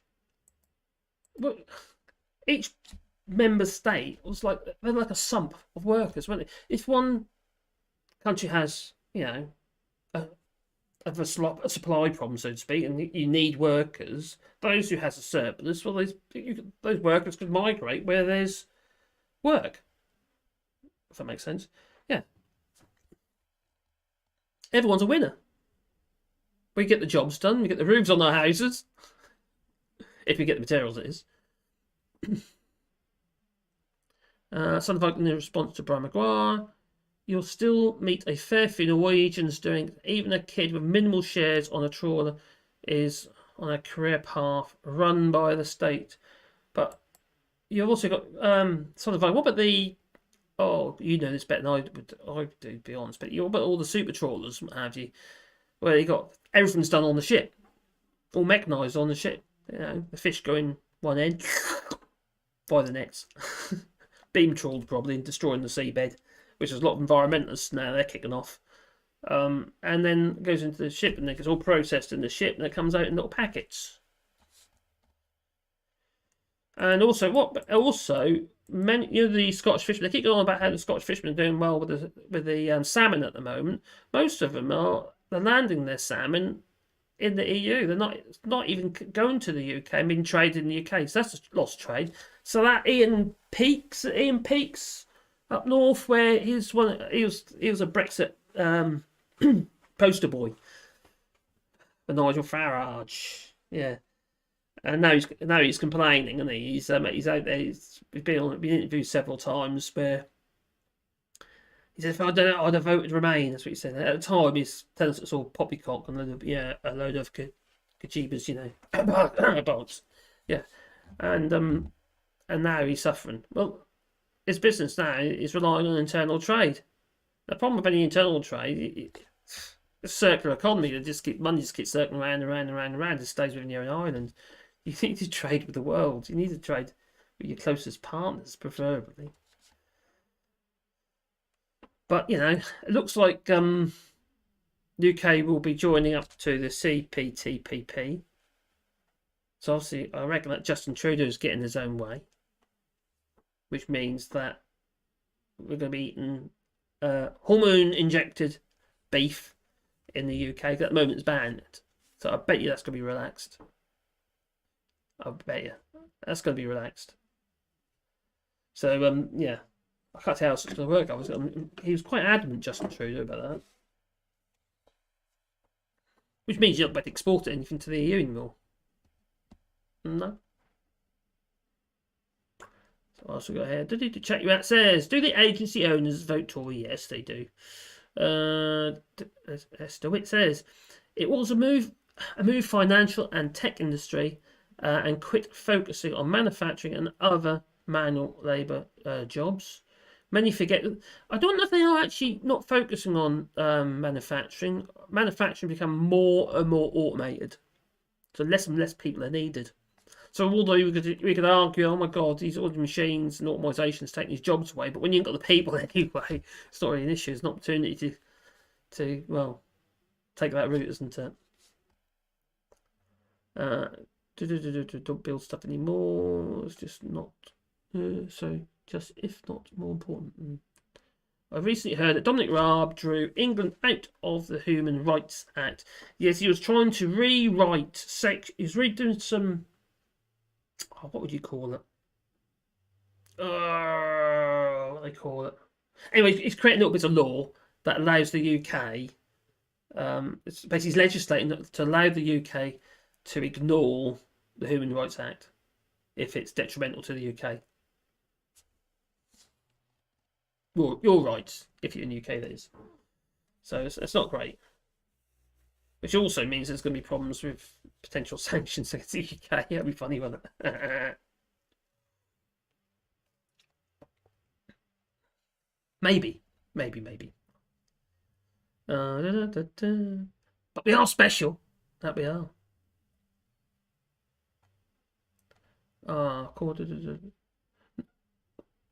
You're right, FSM Dog, but it might not be legal what he's doing, but he's definitely doing it. I did a video about this age. I think it was in December, sometime in December, and he's talking about, because obviously he doesn't believe in human rights, does he? You know, he's made that quite. Yeah, he doesn't believe in human rights. He doesn't believe in Dover. That's that important either. You know, Dover to Calais ports.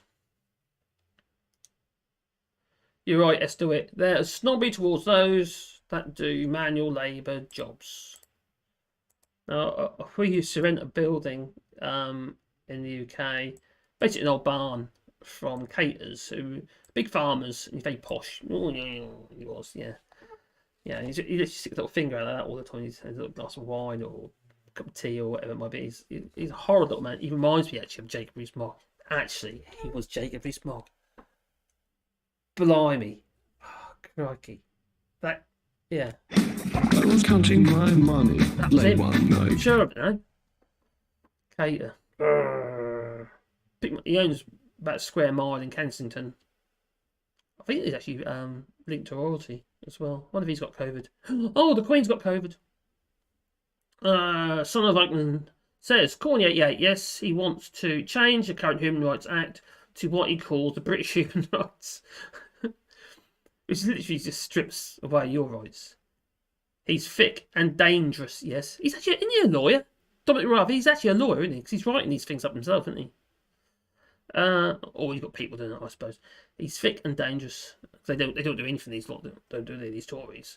Enough to follow through on it for his masters. Yeah, my master. Yeah, someone like that.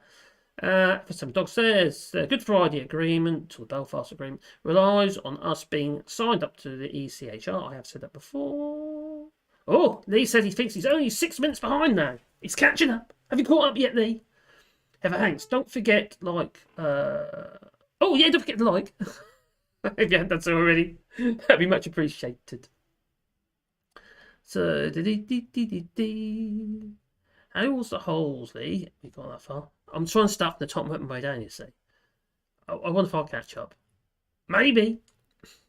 Beta Bo says, the other thing is components for thingy-majigs, left-handed screwdrivers and all that. We need a stuck along the supply chain. I've already said that one. That's very true, though. Everything is out of whack, yeah. And a lot of some of it's down to, is it the Ever Given? That big container ship that got jackknifed in down the Suez Canal. They're still feeling the aftermath of that. Everything just got delayed, didn't it? That 1 week. I just, because, you know, sorry. I had in my mind that thing was going to, all that load on there, and it was hooked up on one end, all that load on the bow and the stern, and you get low tides and stuff like that, or high tide. The stress on that hull must have been immense.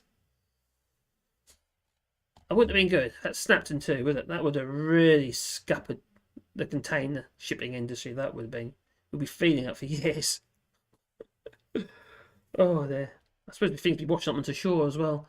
Jackie Matt says Raab will have to exclude Northern Ireland from the scope of any legislation that conflicts with.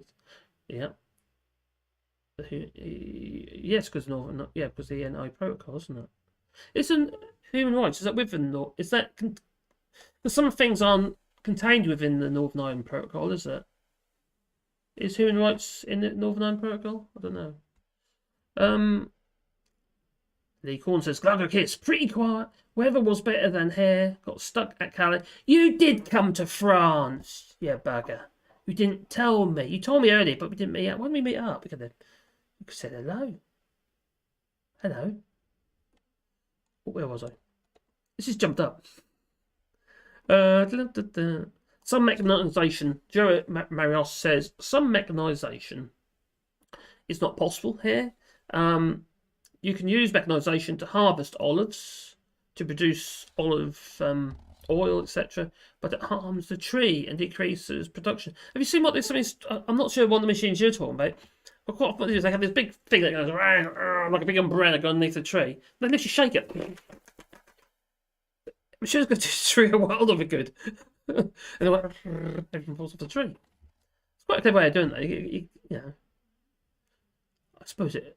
Well, it's going scrumpy, isn't it, with the old apples? You get your old blanket out, or sheet, bed sheet off your mother's bed, stick it around the bottom of the old apple tree in the neighbour's garden. They don't tell them, obviously, and then just nick all their apples, shake the tree. But there's lots of things you can't do. It's like, for instance, talking about strawberries, because you can get strawberry machines, what have you, from Belgium, I think they make it for harvesting strawberries. So, you have accepted the truth. Oh, could I ask you a kiss again? Oh, cheers, buddy. What have you said this time? Go on. Oh, mate, the comments you're answering are like 40 minutes old. Limit them to 10 minutes. Put timestamps on. Well, I don't know, do I? Oh, I'm getting told off. Right, so reference the Ever Given. Glad I wasn't the ABS class. Yeah. Did they have to? They must have had to survey that, do some sort of survey on it ship before they allowed it to continue, just in case there was any fractures or any kind of melt fatigue. Reference Ever Given. Glad it wasn't. I had enough problems with a CSCL vessel at Bath a few years ago when she grounded. Oh, got you. Well, like in the UK, you even have an MOT for boats now in England.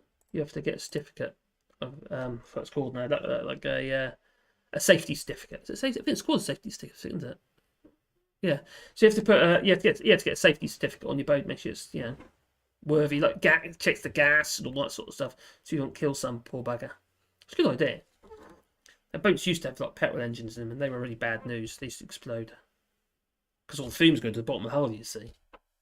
And the gas lockers didn't used to be very good. They didn't have the vents in. Now these days, gas lockers on a boat, we put the gas bowl, so it should be outside, but also be a bottom vent and a top vent. So the gases they get expelled if you've got a leak, so you don't blow up. It's usually a good idea that.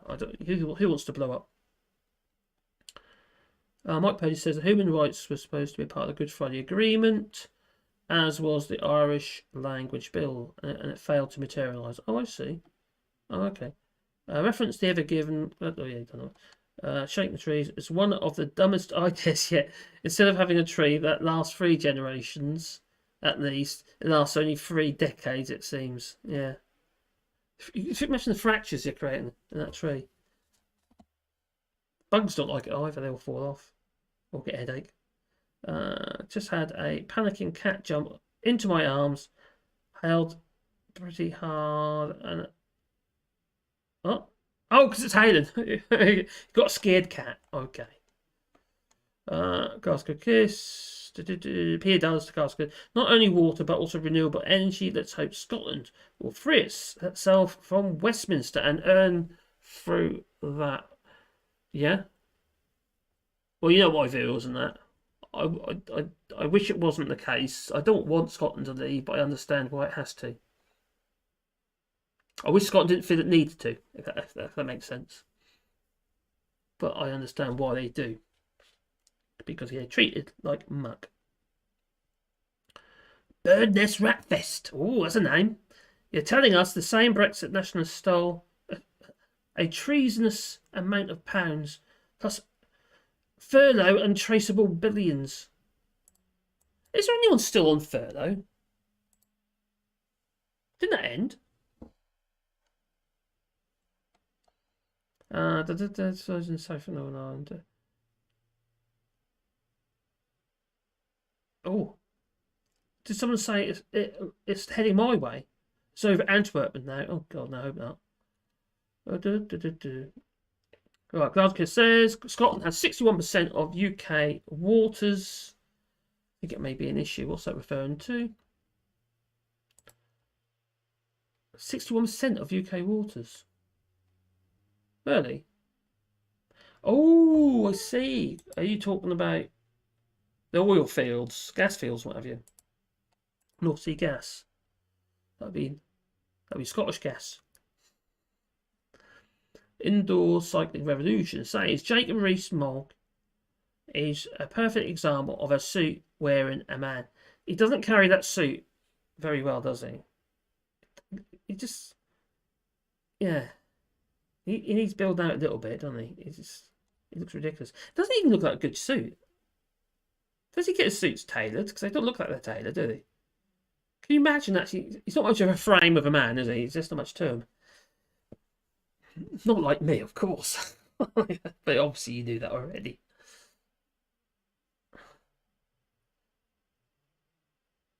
Being compared to Morgan, yeah, okay, that would be referring to Kate, I imagine, because yes, he is just like Mogg.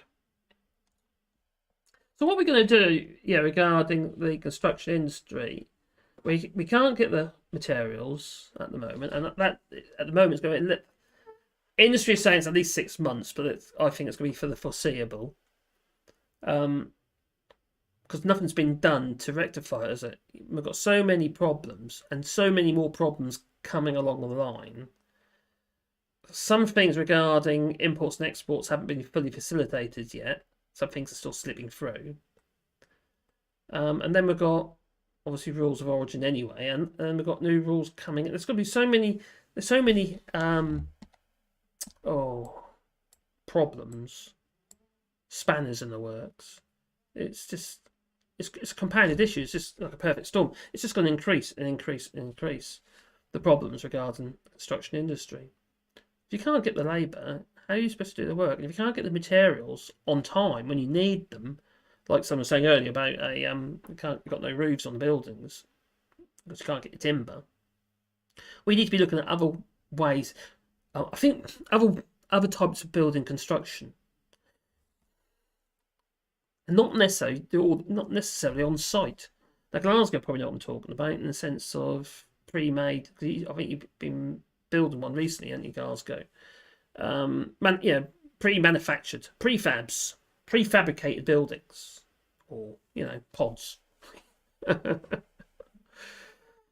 Properties like top hat designs, people like that who build it. Basically, it's all built in the factory, so you're in a controlled environment. Generally, inside, everything is built by robots, almost like car manufacturing, and it seems like a more sensible way to build, but at a cost, obviously, jobs. But like I said before, if you haven't got the workers anyway, that might be a solution. But what if you get a situation when we do have the workers? Start making people again. That's what we need to do. We need to get busy. We need to get jiggy with it. Oh, Mr. Carpenter. Moog just has lots of the one suit because he does not like working out what to wear each day. I won't be surprised. You always see him. He went down that flipping zip wire, didn't he, in a flipping suit? They can send Boris Johnson. Kipper. Blimey. Lucy Miller says, I think it's up to Scotland to follow its own destiny, exactly. But I think it should wait until the UK get proportionate. Do you think you're going to get proportional representation? Why would any government, while they're in power, give proportional representation? I can't see it. I don't think it's going to happen. Do you know what I can see happening now? I can see UBI happening. I can see we be forced into some form of UBI, because if we do go down this route of mechanised, factory work instead of general construction work, there's going to be less and less people, and the factories can be less people working in them because the factories become more and more automated. What are these people going to do? Are they all going to go on the dole, or are they going to get UBI instead? The unemployment rate would plummet, wouldn't it? If everyone went on to UBI, there'd be no one would be unemployed. Oh no, I said UBI. Oh my god, maybe I'll think it's Max's channel. Oh dear. Yeah, modular becoming popular. It's actually surprising how many houses are built that way now. If I look up here, I think I actually put some links down to some at the bottom here that I. Oh, actually, we can get into that now. Actually, I'll tell you what, we'll move down to here. Oh, right. I'm gonna go back into my window. Oh, a deep breath. Oh, got my bowl, fish bowl. Anyway, I'll talk about fish bowls. There's one. Right. Anyway, environment and economy and construction. Now, I'm not saying the buildings are all going to look like that. I have been. It does look pretty cool, but I don't think that's a real building stuck on the side of the side of the cliff there. I think that's been suited. It looks like a Photoshop to me. Job that do. But even that's what solar panels on. And yeah, okay, environment and economy and construction. We really got to change the way we're building properties. That's what I think, anyway. I know Graham Hughes would say otherwise. And we should go back to the old methods, which I disagree with, because it would be horrendous for the environment. When things are heavy, they don't just cost more. They're costly for the environment because you've got to shift things. And you need more fuel to do so. Anyway, like for instance, this house, the walls are literally, like 2 foot thick. They're really thick walls, like 600 mil. Well, yeah, they are 6 foot. It's 5 to 600 mil. It varies from top to bottom. That's like tapered, and it's really heavy mass because that's how the house is built. That's kind of how they built the house. So they hold together because there's so much weight. Because there's no cement. So I don't feel you can really do that these days in modern construction. Can you imagine the amount of materials you'd need for a house like this in comparison to what you would need if it was a fabricated house, a prefab, for instance? That's not only the cost implication of the you've got environment surcharges, what have you. That percentage I was talking about before, that's going to be added to all. It's an eco surcharge, like we already got in France, but for electrical goods. Anyway, it's put upon manufacturing, etc. Adds cost, but also poor planning and induced waste. Now, if I go back to when I was working on a Wilcon Homes site this was in Rackley, actually not far from me. They were all the same. They'd have a compound, and all the bricks and all that sort of stuff, and the foreman's site room, which was better, like one of the container offices, was all in the compound. Everything was there, the lockups and stuff like that, for the complete site. They're building like 1,000 houses or whatever. And what would happen is the teleport driver came along with that old forklift I was talking about before, but not hold. And they're going to pick up a pack of bricks, and you nudge them with the forks, and they fall apart. Or you pick a pack of bricks up, he tries to lift them, and it's badly banded, and the pack falls apart. It ends up on the floor, or over the scaffold, or somewhere. Well, they don't think, okay, and we're going to clear all these bricks up and use them, because a lot of them are going to be damaged, could be chipped corners and stuff like that. They just end up back in the compound, scooped up, and chucked in a pile. Just wasted. So this happened again and again. I actually built my extension out of all those bricks. Not all those bricks because there's masses there, but our extension was built from rejected bricks off this site. And if I tell you there must be 50, 60, time we were there, 50, 60 packs got broken. It's a daily occurrence, packs of bricks were getting broken. And it wasn't just the bricks, there's other materials as well. Just, people getting backed up with the teleporters or falling off scaffolds, all sorts of stuff would render a product useless. Well, that's waste, isn't it? And that's bad, either bad management, bad planning, or bad employees. But we need to be going away from it. The construction industry already accounts for about 40% of the landfill in the UK. I'm not going to say it's any better here, because it probably isn't. But all that stuff has to be bought and paid for, and that all represents costs costs obviously to the construction firm, but needless to say, they can make their profits, and those costs, needless to say, will be passed on, the allowable costs, onto the client. And the other thing what used to happen, instead of any disused packs, all the materials on that site at the end of the job were just got rid of. They weren't sold on or anything like that. They were disposed of because they didn't want to give it to the competition for a start. So no one could just, I did ask Foreman, when I was doing my extension, but I didn't obviously need any more. It's a lot there. But it's just waste. It's just so much waste on construction sites. So we need to get smarter with it. We really do need to get smart with it.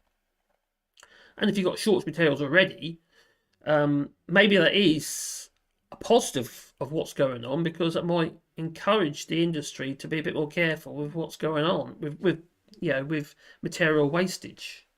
The other thing we should be looking about is things like it's starting to happen now actually already, but most materials, like for instance, if you're fascia boards, they all come at certain lengths. Well, if you're doing properties like, for instance, they always come at 5 meters generally. Fascia boards will be 5 meters long, UPVC fascia boards, and but if you're doing a catalogue house, so to speak, so let's pick the house, pretty much all those materials should really be the same, within reason. So instead of having like a metre here, several lengths wasted of fascia board on every single house, there's 1,000 houses on this side, we could be cutting down the material costs if they're all pre-manufactured and done to order. I know it sounds like a faff, and it might be, but is that another possible solution? So a factory process approach to the construction industry. Well, we need to modernise our habits post-Brexit, and I'm not going to say COVID because we'll even here in the EU, every country's suffering post-COVID, aren't they? I say post-COVID, it hasn't gone, is it? Crikey. Someone keeps telling us it's gone, but it hasn't gone. Say post-lockdowns then. It's we're all suffering with that, but we don't have Brexit here. No, I don't think anyone's Brexited in France, for instance. And it's just you've got this other layer of problems. You need to be more economical with your materials, and obviously that's, if you save materials, those materials can be used elsewhere. So anyways, a factory process. A factory process approach to the construction industry will evolve if we modernise our habits to. Well, we need to welcome new construction techniques. I'm not talking about necessarily the industry, but the customers. We seem to have this mindset in our heads that we want traditional. I think we've got to turn away from that somewhat, unless you're obviously doing reworks on traditional homes. Obviously you've got to carry on in the same method, maybe. Although even sometimes the old and new works together, sometimes it adds value aesthetically. But we do. But if you look at like car manufacturing, for instance, and just-in-time concepts, which maybe is not such a good idea at the moment, just-in-time, no. But you could economise home production in the sense that everything can be done in a factory. The materials come in when they're needed, the houses are built, and then it's moved on. So you're not storing the stuff. But then you need a good supply chain, for which we haven't got. That's a funny little thing, isn't it? That's more of a garden room, that is. It's not really a house, is it? People come up with some really bizarre buildings, aren't they? And if the industry could get a grip with such pre-cut materials, so there is less logistics, there's got to be less shifting and stuff. If a building is built in a factory, it's delivered to site on the back of a low loader or whatever, that's one delivery. You might get a little bit, obviously you've got obviously the oversight work has to be done. But if you've ever worked on a construction, deliveries are coming all the time. It's logistics. That's fuel, so that's bad for the environment. Obviously wear and tear on the vehicles. You're going to have space in these vehicles that isn't being filled because you're not using it sensibly, because they're all little small deliveries. It's really inefficient. Whereas if that building comes in prefab, done, it's not as though we haven't had prefab buildings before. You look in Germany, you've got the Hof houses, haven't you? Very efficient. They go up in about a week, doesn't it? I think was that a Grand Design? It was a Grand Designs program, wasn't it? It was a Hoof House. So yeah, so we've got Top Hat home. Like for instance, Top Hats. Oh, yeah. Let's just open that.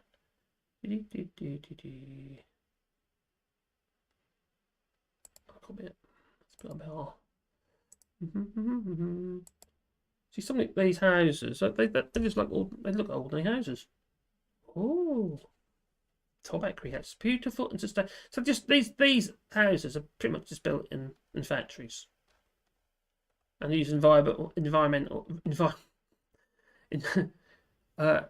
materials, what have you. So they're very clever and they look fairly traditional still. Catch like all the toxic fumes come off. They're probably all plastic, aren't they? Big moulds, like boat hulls. So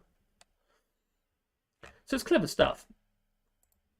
And then it's just quite nice.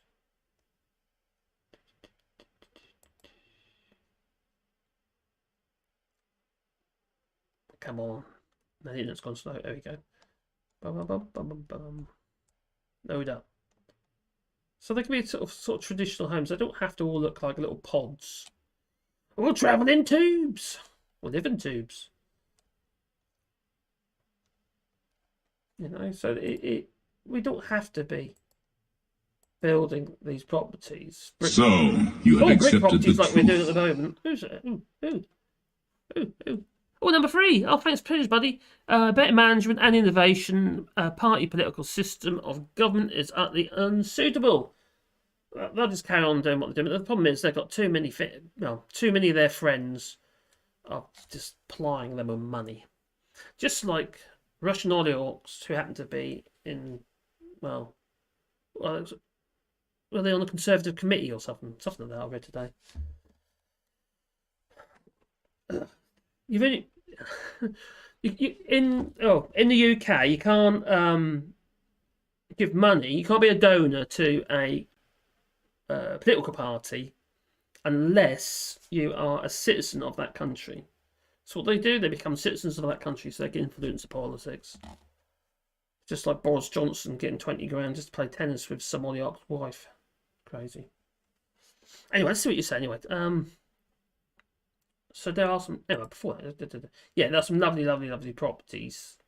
But these are all just prefabs, really. And they don't, hoof houses have a bit of a shelf life because they're all timber. But they don't have to be like that. Do they? No. Anyway, let's see what you're saying. Oh.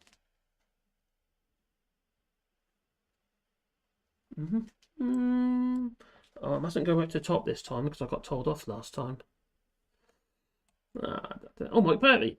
Purple rain. It's a bit up there. Glasgow. Mate, oh, no, you done that one. That's when you turn me off. Let's go in here. Build houses from broken apple trees. What ones that have been shook? Oh my gosh, there's lots of suits. Don't know a bit. Lucifer says Mog's like a cursed ventriloquist dummy. There's no downsides to Brexit, of course there isn't. No. Meant now a grumpy old woman. It's for the little people. Yeah. Like you'll go person, woman, man, camera, TV. Sorry, that's the wrong one. I meant to do this one. I think it's rather uplifting. Yeah, that one. The little people. Food banks. And they're struggling to get food as well to go in the food banks. Unless people are donating because they're harder. That's a bit sad, really. And everything's more expensive, so they're getting less food to go in, to give to people. Sorry. Send the Brexit to colonise the Antarctica. That would be a lovely idea. Wouldn't we love to do that? Oh, don't give them clothes either. No. If that... Oh, ark. Someone's talking about an ark.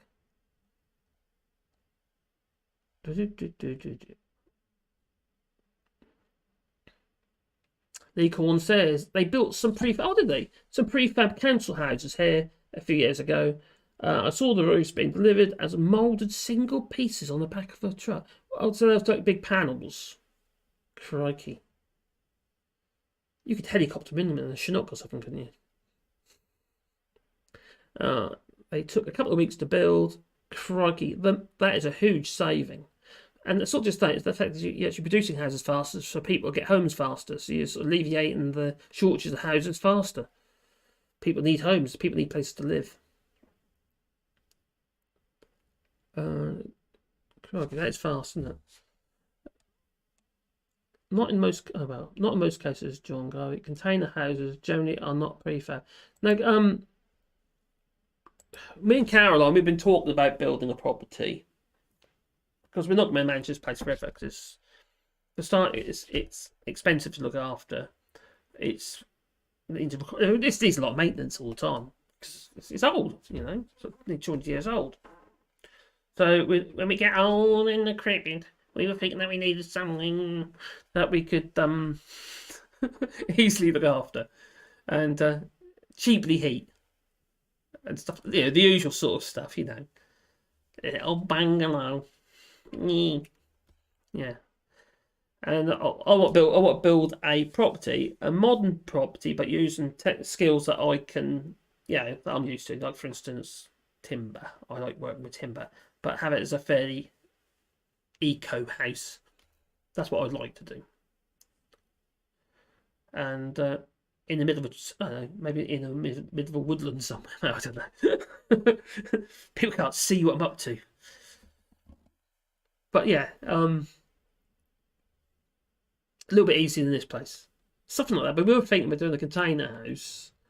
And then we worked out, well, when we saw the price of containers now, second-hand containers used to be able to buy them for about £900, not about €1,000 here.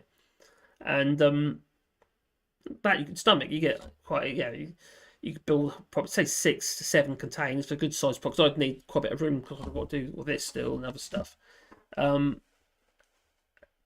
And see if we can get, obviously the other thing is you've got to make sure you've got, wherever you build it, you've got to make sure your local mayor is keen on the idea as well. You've got to try to win their hearts as well.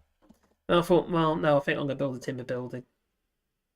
So it could be considered as a temporary building if it had to be, because, that's always makes it a lot easier to build an eco home here in France anyway. There's less rules. Well, there are rules, but, resale values go down, obviously, but that's not really a huge issue.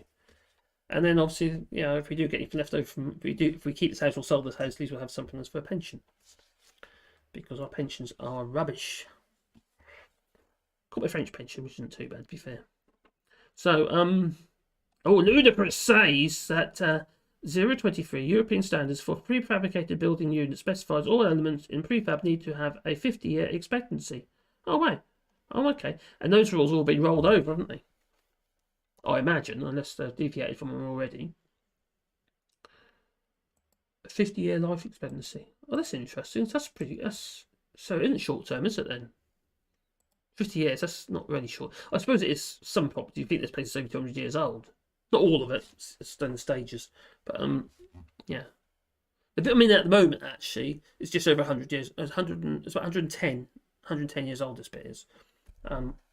That house that way is but no, 150, 160 years old, according to the cadastre. And then the oldest part is the barn over the one that I put the staircase in that I just hurt my shoulder with. Over the way there, that would be was about 200 years old. It's on one of the old cadastres. Cadastre is like a plan, so plots, all the different plots. You've got the numbers on, people own them. So yeah. Oh, Lucy. I've been asked whether or not I should show that one, Lucy. Brian Maguire and his. Ooh. I don't know. I haven't seen it. I'll show it. Oh, Penny. Oh, there. Trump just lost his accounting. Oh, he's lost his accounting firm that worked for him for over 10 years and now tells everyone not to trust their reports since they got sugar-coated figures to work on. Oh, God's sake! Can you remember when he Oh, he did his little demonstration with his lawyer, and he got all that paperwork there on the table. And his lawyer there, he's trying to convince people that, you know, I'm not doing any work. No, the businesses, I hand them over to my sons, and they're going to be doing businesses for me. You know, I'm not going to do that. No, not at all. It's not bigly and all that. No. And tremendously wet. If you know what I mean. Oh. Oh, you have context. Oh, have I? Oh. Okay. Trump is airily similar to Tramper, Portuguese. Google it. Okay, I'm going to do that right in a second. I'm going to Google Tramper. I'm going to do it for you. Oh, put that over. What is that? Okay, that's a Portuguese, is it? Tramper boards, mountain board. No, I'm confused now.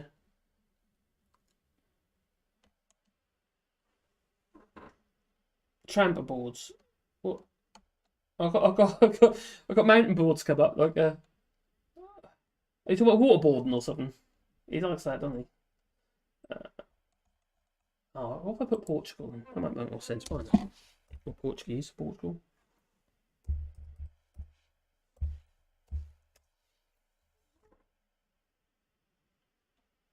Trammer. Oh, a trap. Oh, okay. What a surprise. And they haven't completed his tax returns for this year either. He is in deep doo-doo. I hope so. Well, one of his old, what's it called now? One of his old casinos was going into liquidation, and yeah, and he sold it, but he ran shares in it or something like that, and he didn't declare it. Whatever it was, it was legal. So that's a long time ago, and I think he got caught. He's going to hopefully I'll get caught out by that as well. Maybe that'll catch up eventually. Piadola says, yes, she was referring to dumb. Oh, a reply comment. Oh, I see. Career Library have a big dog in full effect today. Number of MPs. A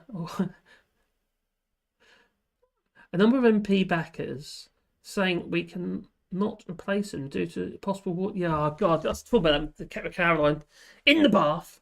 Yeah, as you do about that, because it must sound strange, but we have a bath together. One of the reasons for that is because Caroline's partially deaf. For some reason, we can hear it. She can hear me when we're in the bath. Yeah, so we actually can talk properly when we're in the bath or in the cars. Actually, but we could have done that instead, actually. But yeah, or under the stairs. All the sort of places, confined spaces, she can hear me. Yeah, we talked about it earlier today because who's going to want to take that job? And not are they? Say big dog. Pork pie plot. In the full. He's Putin's payroll. What's the point? Yeah, he is. I believe so. Oh, it's poop, is it? It's come up as is that poop for okay. Why does it come up as trap? Okay. Confusing, isn't it? With Trump's accountancy company, they're rolling over on him so they do not get fined and closed. Yeah, they'll lose their license and they're fined. In some cases, they might end up in prison over it. Potential corruption, isn't it?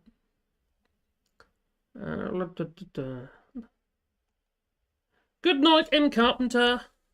You take care, buddy. I've got to be live 2 hours. I didn't even. Don't time fly.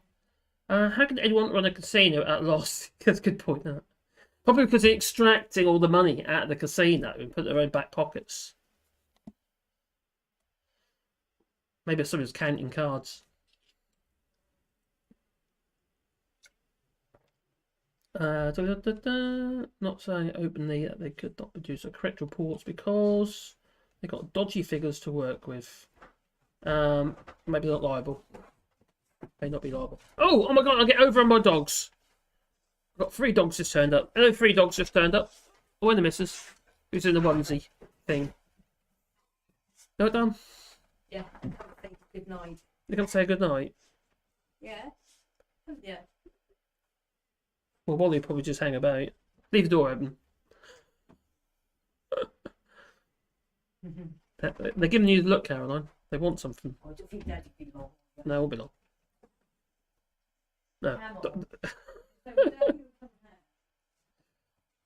When they settle down, I might grab one. Or 2. Or 3. I can't get all 3 at the same time, man. But anyway. Oh, what's going on? Anyway, Chatty Rat says... QA Library, I was replying to a QA Library. Oh, P. Dallas, QA Library. Oh, what's QA Library said? Okay. With Trump's accountancy firm, they roll on over, blah, blah, blah, blah, blah. Fine, closed. I've said that already. And then P.E. Douglas says... I assume so if they now say openly that they could not produce correct reports because they got dodgy figures to work with. And then they may not be liable. Like you'll go person, woman, man, camera, TV. Yeah. I see what they got to work with. And chat about the same card was played with the Gulf War. Oh, it's boofed up. Gulf War. Margaret Thatcher, and she's replaced by John Major. At least John Major helped negotiate the Good Friday Agreement. It was like 1998, wasn't it? Good night, Lee. Do you take care, mate, buddy? Please. I hope you're well.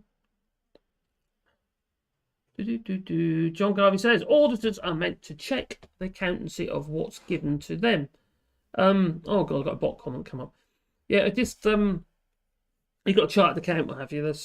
They're authorised to do that, aren't they, in the UK? If you're a limited company for a chartered accountant, you can't have little Joe Blogs. Brian Maguire, I don't know about here, but in Belgium, but I know here in Belgium, but I know in IE, if a corporation account doesn't submit the correct figures, they are responsible, not the MD of the company. That is correct. It's the same in the UK.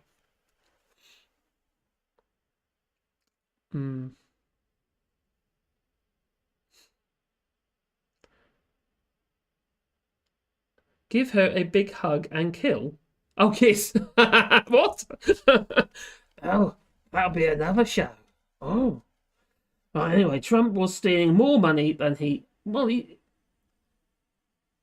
didn't. He was always in debt, wasn't he? Also, he never made a profit, according to him. Like Amazon EU, what they made like 44 billion, and they showed a loss. Or something silly, what was it, 44 billion? In the EU, or was it 16 billion? 44, I can't remember now. But anyway, they showed a loss.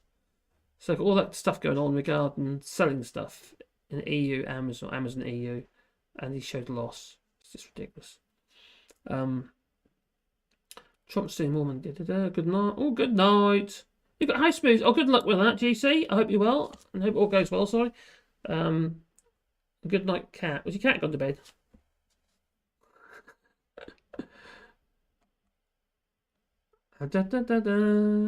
Lee Corn. I'm still here. Hello. We're saying good night. Ah, for Caroline. Yeah, she's gone to bed. She is. John Garvey says basically yes, but I would assume that used quite sophisticated schemes to hide the correct figures. Not sure if it was possible to detect that with what they had. Well, I think they're stuffed, didn't they, really? Oh, I wonder if we do a mashup here. Oh, do you know my odds? I wonder if I could do that. So we've got maybe that one and that one. Yeah, maybe let's see if we can do it. So I'll start with that one, then I'll bring that one in. Like you'll go person, woman, man, camera, TV. Oh, maybe. I think it worked. Is that what you're talking about? Oh dear. Anyway, Pedala says in 2020 the Amazon US SAL had a revenue roughly 44 billion. I remembered. up to from the previous year, and that was in 2020. What was about invalid tax? Yeah, but I think it showed a loss, didn't they? They didn't pay any taxes on it, which is ridiculous.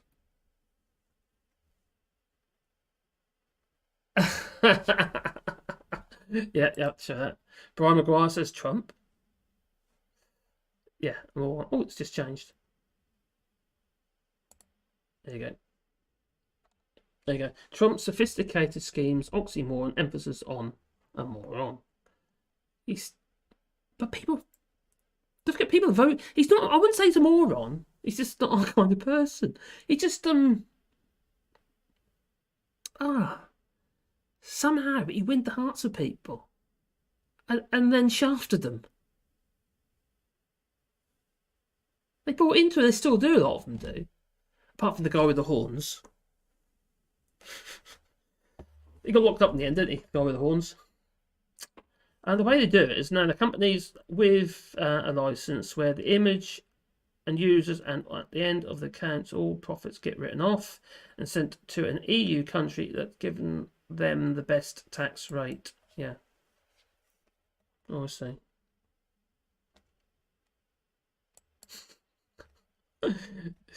His tax returns are in the Book of Moron. Yeah, Book of Eli. He makes most of his money from licensing his name. Yeah, Trump champagne and Trump this and Trump that. Why would you buy it? Most of the buildings that have his name on them are owned by someone else. What about Trump Tower? Does he own Trump Tower? They paid no corporation tax. 44 billion. Oh, that's nuts, isn't it? Really? I think they showed a loss. I can't remember how much, but they showed a loss on their papers. In the accounts. A Sal. Brian McGrath, Sal. We have Sals here in France. Italian procedures. Bunga, bunga, bunga, bunga. Oh. What? Perisconi. Funny thing about Trump is that everyone expects those who vote for him know he is a terrible businessman. Well, how many times has he gone bankrupt? Well, virtually bankrupt, then bankrupt, and virtually bankrupt again. Trump learned the art of the grift from his daddy, the slum landlord. I suppose they reckon that if Trump held on to his inheritance, which he stole partly from his brother, he'd probably be richer, just in interest, than he is now. He's good at losing money. What? Huge mortgage on it? What, on the Yeah. Oh, yeah. Doesn't he owe money to Russian oligarchs or something? That's Russian money, isn't it? If you're talking about Trump Tower, Trump and taxes is like oil and water. Don't mix it. Yeah. Mad Monk, storm number 3, please. Third storm to hit in 8 days. Crikey. Yeah, global warming, anyone? Yeah, I happen to agree. We've noticed it here with regard to the weather. It's definitely changed in the last 10 years. It's so erratic now. The last couple of years have been crazy. But McGrath keeps his head down. They sent it to Dublin and they haven't been said, i.e. has a flat rate. Oh, I say. Though many countries have higher headline rates, but you can reduce it to below the 12.5% Irish rate. Well, they're cool. They negotiate the rate anyway. They go whether they negotiate the best rate because it's such a lot of money.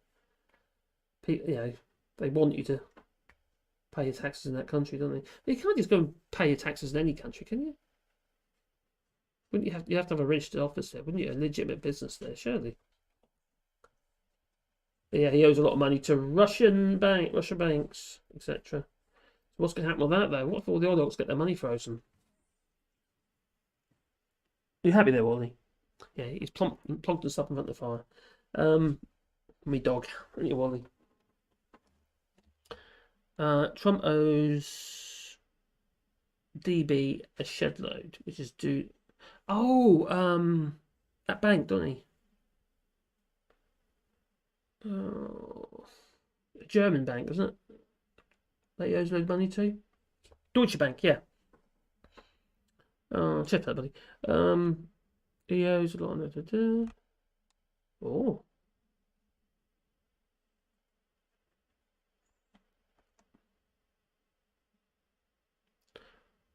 Do you think he'll end up in court? I don't think he will. He'll find a way out of it. They're getting those talons into them. Can you imagine the court case, the actual investigation, the man stuff? Do you know what it is? It's like Boris Johnson and his gaffes, isn't it? It's like this, isn't it? It's not working though. Why? Because of that. I've got a brilliant new strategy, which is to make so many gaffes that nobody knows which one to concentrate on. Is it the same? So law they book? cease to be newsworthy. They cease to be newsworthy. You completely outgeneral the media in that way, and they despair. Yeah, I think they're using the I've same. got a brilliant new strategy, drawback. which is to make so many Yeah, gaffes go away. that nobody Not knows you. which one to concentrate on. So they cease to be newsworthy. They cease to be newsworthy. You completely outgeneral the media in that way. That's it. Go away. I'll get the grip of this one day. Just think here. I keep pressing buttons. You have to program each button, you see. And I keep There's different layers. So I've done it again. But, oh God, what am I like? Can't control myself.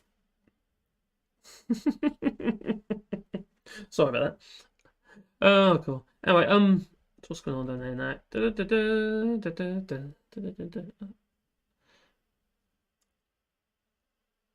problem with Trump is that he's a perfect gangster. He knows how to play the banks and invest, go bankrupt, collect the interest, and move on. Yeah. Esther Witt says, quite a few people that voted for Trump in 2016 still believe that he's the second coming. So 2024 could run... Oh, jumped up, sorry. Could see him... Oh, God, no, really?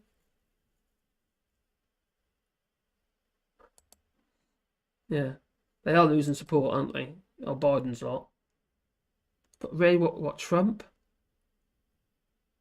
No, I hope not. I really do hope that. Well, it'd be quite funny to watch again, I suppose. But I wouldn't want to live it. Crikey. Sweetheart tax deals are illegal. Yes, they are. Why has nobody else ever seen the film? The producers. The producers. I haven't seen it, and I'm going to find it and watch it. What is it about? Obviously, is it about somebody like Trump? Obviously, you obviously watched The Big Short, haven't you? The producers. Is it like the Proclaimers? No? He won in 2016 because people did not like Hillary. But that was a slur campaign against Hillary, wasn't it? You know? But they're going to hit a slur campaign against Biden as well, didn't he, with his son? Springtime for Hitler and huh? Oh, can't negotiate a court rate in the IE, but you can't negotiate a rate in Ireland, but Ireland corporation tax law allows for deductions, etc. R&D costs, research and development costs undertaken in IE can be written off for tax. That's why pharma is the leading sector in Ireland. Oh, that makes a lot of sense. Peter Stewart says, Apple have a huge amount of money in Irish banks.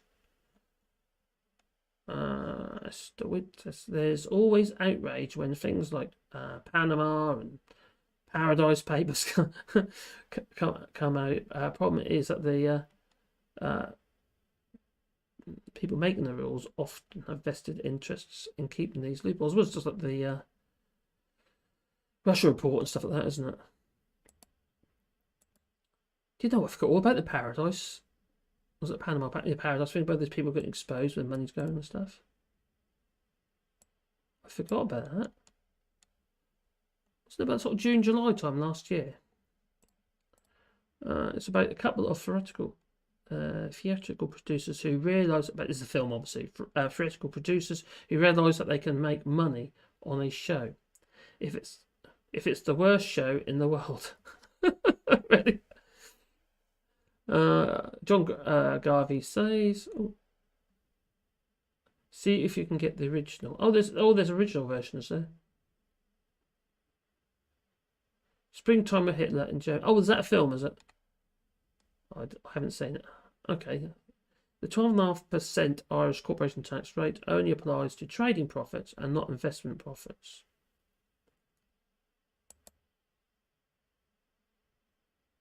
Is that an island? Because, like, for instance, if you've got investment profits, you'd have like an asset holding company. You'd invest in property in the UK, for instance, and if you're an outside investor, foreign investor, well, then you don't pay tax on that money, on any accrued interest on that profit, also on that investment. But if you try and use an asset holding company in the UK, and you're a UK British citizen, well, then you have to pay tax on it, which is don't sound fair to me.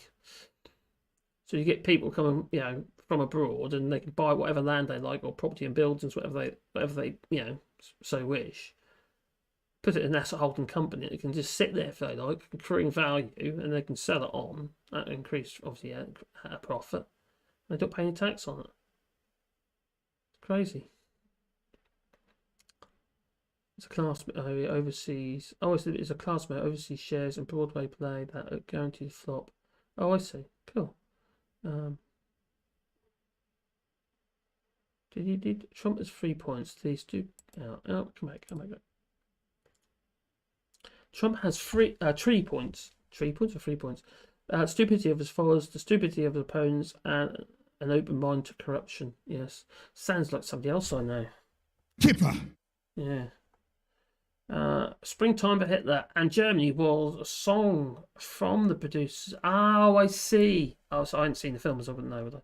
Anyway, if they brought money back to the US, they'd have to pay 35% tax on it. Crikey. They leave it in Ireland and borrow money from banks at 2.3%. There's other ways you can extract that money as well. If, for instance, if your company's in Ireland or any country, effectively, you can lend that money. You could borrow the money from the company and pay a small percentage. Basically it's an interest rate, just whatever the interest rate is at the time, to pay that back.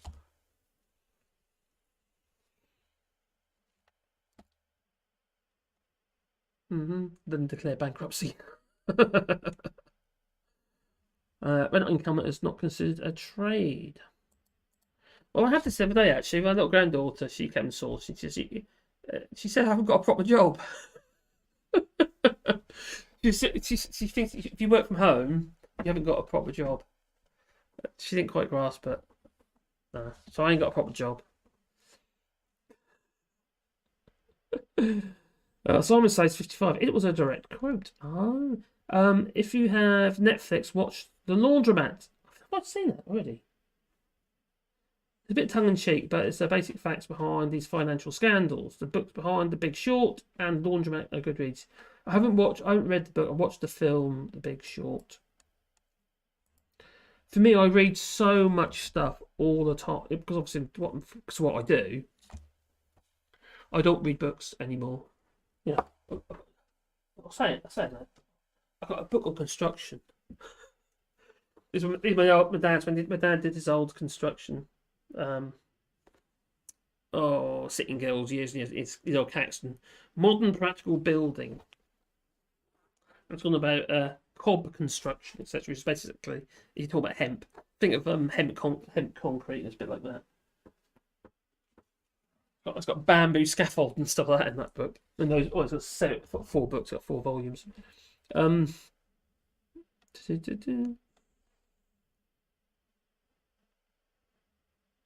problem with Trump is that he is always investing and moving the money around. It's very, he's just difficult to follow. It's just a bit like the gas scenario again, isn't it? Makes it very difficult to trace. Just spend all your time chasing the money. And then it disappears on some,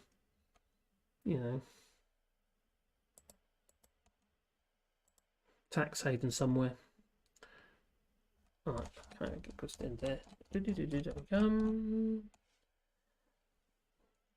Ginger officer, yeah, Marcus, you don't have a proper job like I do. I sit in front of a computer for 7 straight hours a day. Yeah, I'm a bit like that. Although today I've been in the workshop. I'll be making shutters today. I had to do it. Although I was going to live stream it on the other channel, but I just need to get them done now, and it's because I'm going visiting the UK in a couple of weeks' time. I need to make sure this job's out of the way and picked up. So I need to get it done. I'm nearly finished it now, so getting close.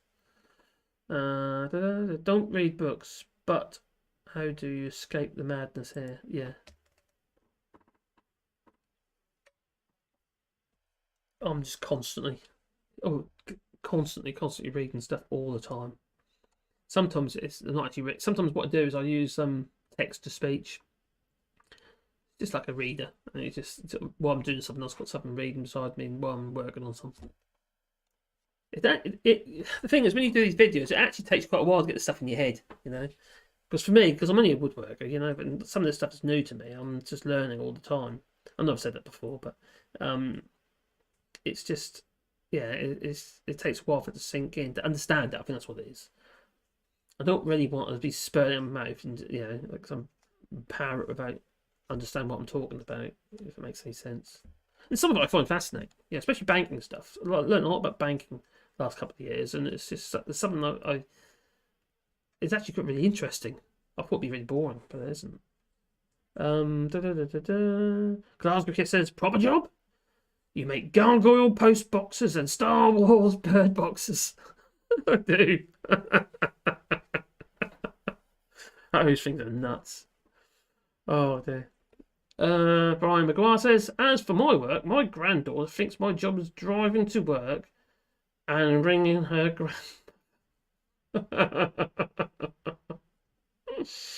Oh dear. I'm always reading and drawing. Oh, I wish I had to dry paint quite a bit, but I don't need more. Would go mad if I didn't do that and other stuff. Hyperactive and sleeping some full. I don't get a lot of sleep. I like last night I went to bed at 3 o'clock in the morning and got up about 8:30. So I don't get nowhere. I don't get nowhere near enough sleep. I don't. Some of it because I'm always I need to get the video out. I need to get it done. I need to get it done. And it's kind of like, damn, I haven't done my research, and you know, oh God. And sometimes I think sometimes when I just wing it with these videos, I think sometimes they're better than some of my other ones that are more scripted. And my recent views, I know as you probably know before, I was really worried because the channel was dying. It felt like it was dying. And my views for like 2 months just went rock bottom. I was having days where I was losing more subscribers than I was gaining, and it was going really bad. And all of a sudden, I changed what I was doing a little bit, and all of a sudden it's better now than it was before it went bad. So it's doing really well at the moment. The channel is. I'm really surprised. I put a video on. Went on yesterday. Within a day, it was about 13,000 views in about 6-7 hours, and that is a lot for me. That's a hell of a lot for me. In this morning's video, it's done quite well as well. My very long one about Ireland, the one done at lunchtime. That hadn't done quite so well. It's done alright though. It's not bad. Cole08 says, "Hi from Dundalk, mate. Also, you make great videos for a woodworker." Well, yeah, thank you for that. I don't know. Should I say thank you for that, or are you implying that all woodworkers are fake? Because I don't think we are. Some are. Or, I'll tell you what, a lot of people I've worked with are definitely racist. Yeah. I'll tell you when I was working in London, though, I was just chalk and cheese. Working in Norfolk, even though there was hardly any, there was hardly any imported labour where I was working around Norfolk. A few, but not that much. Not like it was when I was working in London. And the atmosphere in London was so much nicer on the building sites and everything. That was fun, really fun, and it was multicultural. Yeah, I enjoyed it. I thought it was great.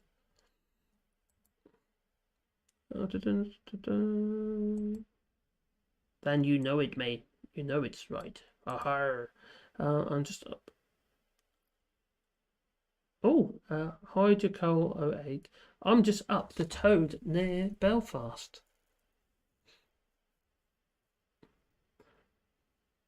What are those so-called peace walls like?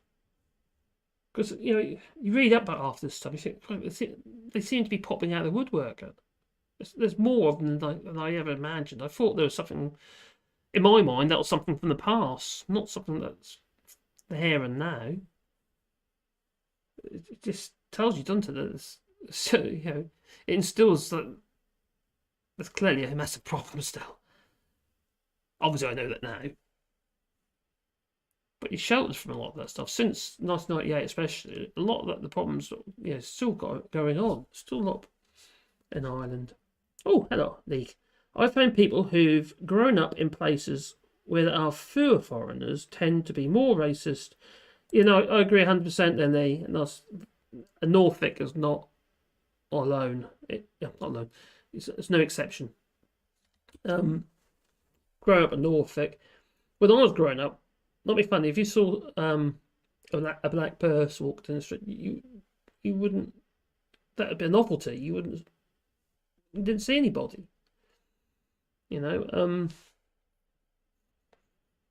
Oh, certainly you ever see the walls, the peace walls or peace gates, whatever they call them. I've found plenty of pictures, but I think there's about 60 odd kilometres of them in around Belfast area. So that's what it said on Wikipedia. It might be wrong. No, but I do agree. I do find that as well, because a lot of the people, as far as I'm concerned, my dad was racist. He's gone now, but he was racist, closet racist, I would say. And when Brexit came along, he just came out of his shell, didn't he? So that didn't go down too well, I'll tell you. Legal, yes. The better people get to know foreigners, the less afraid. The more we not just communicate, but on a cultural level as well. Not just communicate, you participate with everybody, and then I think it diminishes any fears. You become more accepting. My biggest, well, not now, but because obviously I was brought up in an area that we didn't see any very little foreign nationals. Saying that, my mum was half Indian. So what am I on about? I think you think about that. That was my mother. Oh, anyway, so yeah, it's just I would worry at the time if I said the wrong thing, because I'm a bit of a blurter, and I tend to say things that I shouldn't say and without thinking. Not because I'm not with intent, but I just say things I shouldn't say. And in hindsight, after I said them, just after 7 years, I went, why do I say that? That's a stupid thing to say. Not so much now, although I do say stupid things. But and all it was is my own ignorance. I think you have to accept that. Not you to accept it, as I have to accept that I've made mistakes in the past. I've said things that weren't correct, and possibly still do make mistakes. But it's not because I've got any malice.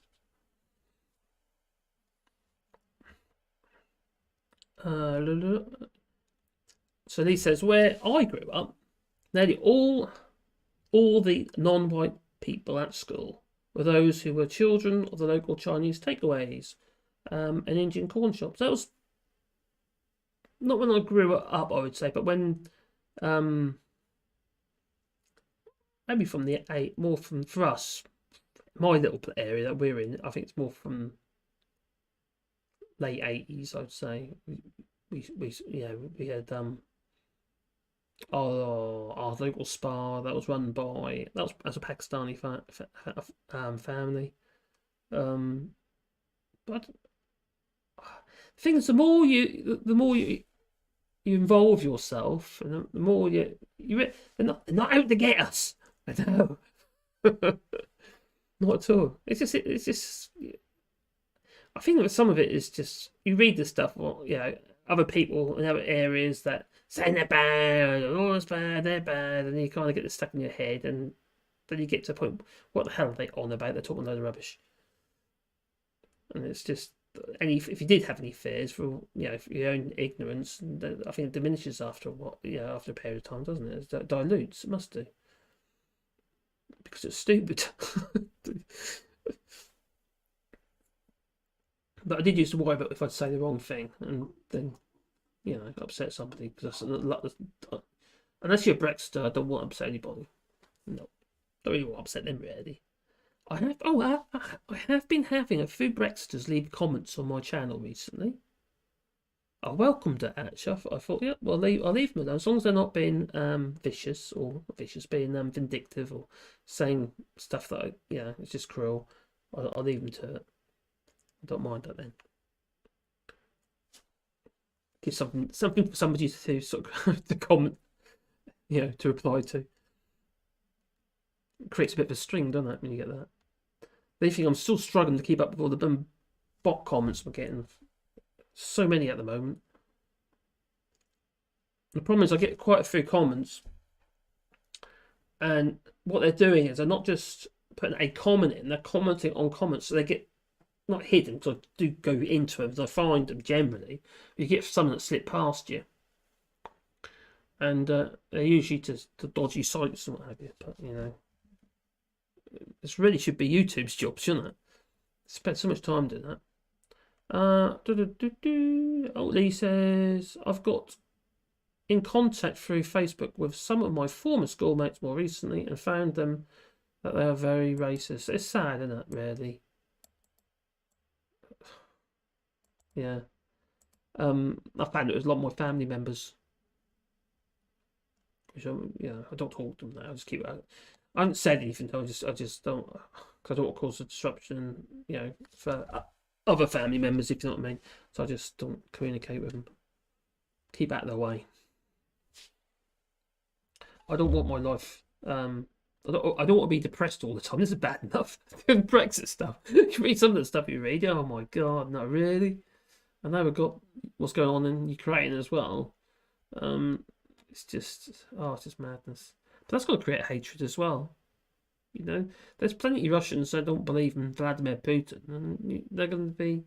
Can you imagine those living in the UK?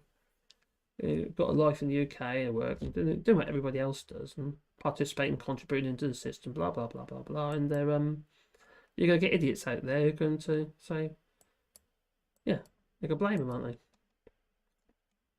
What's going on at the moment?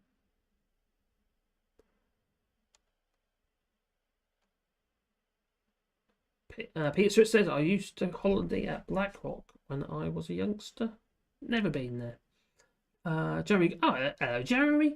The anti-take, the knee bigots, yes. Oh, crikey. Them idiots. They have gone quite quiet recently, haven't they?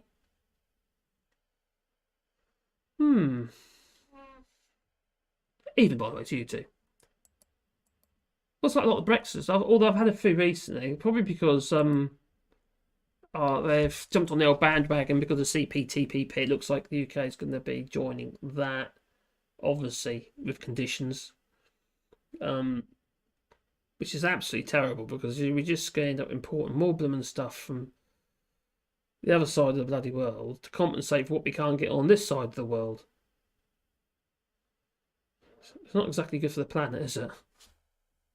I can't remember what it was, but I did do a video about how much fuel, increases in fuel with the current situation regarding import goods from Australia, etc. Oh, come back. I suspect there's a connection between people who used to complain about Muslims wearing veils and anti-maskers, almost as if they can't complain about one that they've made to wear. Yeah. Yeah, good point. It's only the food nutcases in all cultures, yes, who try to make things. Why can't we just get along, Why can't we just live and let live? Why do these people think that these other people are causing them a problem? Well, they're not, unless they are. But generally, they're not. There's problems on both sides, isn't there? You know, in all cultures, there's problems. Look, we've got Nigel Farage. That's a problem. Ooh. And then we've got all these lorry drivers deciding that they can't cope anymore, and they're just, you know, how it is, regarding whether or not they're treated well, or whether or not they've got something to even freshen up, or somewhere to, you know, to get something to eat or whatever, while they're stuck in these Farage garages, and they're giving up on lorry driving. That's going to help, isn't it? And then the UK has been boycotted by EU drivers. It's just nuts. Created such an atmosphere. Would you want to sit in there? Even if you did get through at the port within that 4 hours, that's 4 hours you'd like not to get paid for. It's your time. You could be getting home to your family. A lot of them are going into the van driving now instead of lorry driving. That's what Rod Mackenzie from the Road Haulage Association was saying that.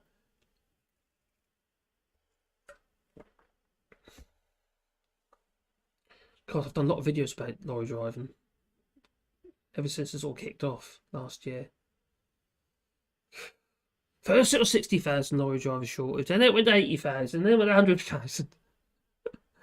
Then it was about 30,000, 15 or 30,000 that left the UK, and more people retiring than they actually gained. Then we've got a situation regarding the nurses. We need about 39,000 nurses more retiring than there are entering the profession. And then we've got, the doctors. We need 6 years training, isn't it, for that? It's madness. Oh, is it a good ping? I just got So, you have accepted the truth. Oh, thank you. Brian Maguire. Cheers, buddy. What have you said?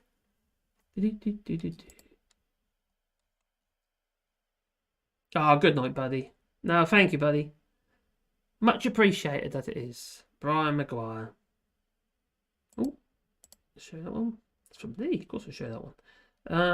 Brian Maguire. Anyone who thinks Muslims are any different should see Muslim families playing with their kids in a local playground. Of course, just like anybody would. No difference in white families except their clothes. Yeah. And why does that matter? Most UK and EU truck drivers are paid per hour or salary plus benefits. Not if you are a contractor though. If you're self-employed. If you're self-employed HV driver, you're not going to get paid, are you? Get paid on the job probably. I know that a lot of them now they're imposing field duties, aren't they, on the customers? The costs all gone up anyway, aren't they? Simon says 55. Nobody can get that right. Radio Richard says, replying to Simon says, CPTPP. Was it something? Oh God, I can't remember what it is now. It's Trans-Pacific Partnership. It's the comprehensive something. Well, it used to be the TPP, didn't it? You know, but then when the US left, something to do with, I think it was multiple reasons, but one of the reasons was to do with liability, public liability, not public liability, but copyright laws and stuff, and something to do with that anyway, and other stuff probably. So the USA left. And they changed it and reformed it. They gave it a new name. But the United States still don't want to rejoin. They're happy as they are. And Biden's made no indication he wants to join it either. Wants to keep control of their economy, I suppose. I don't know.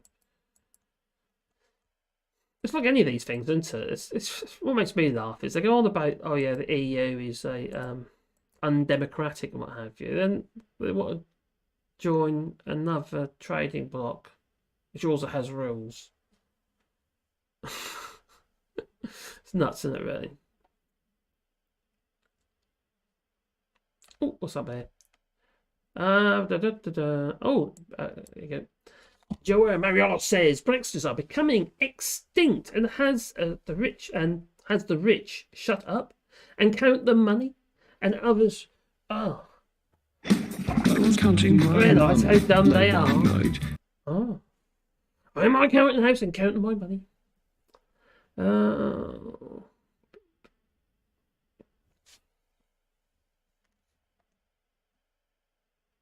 Take care, number 3. Good night, buddy.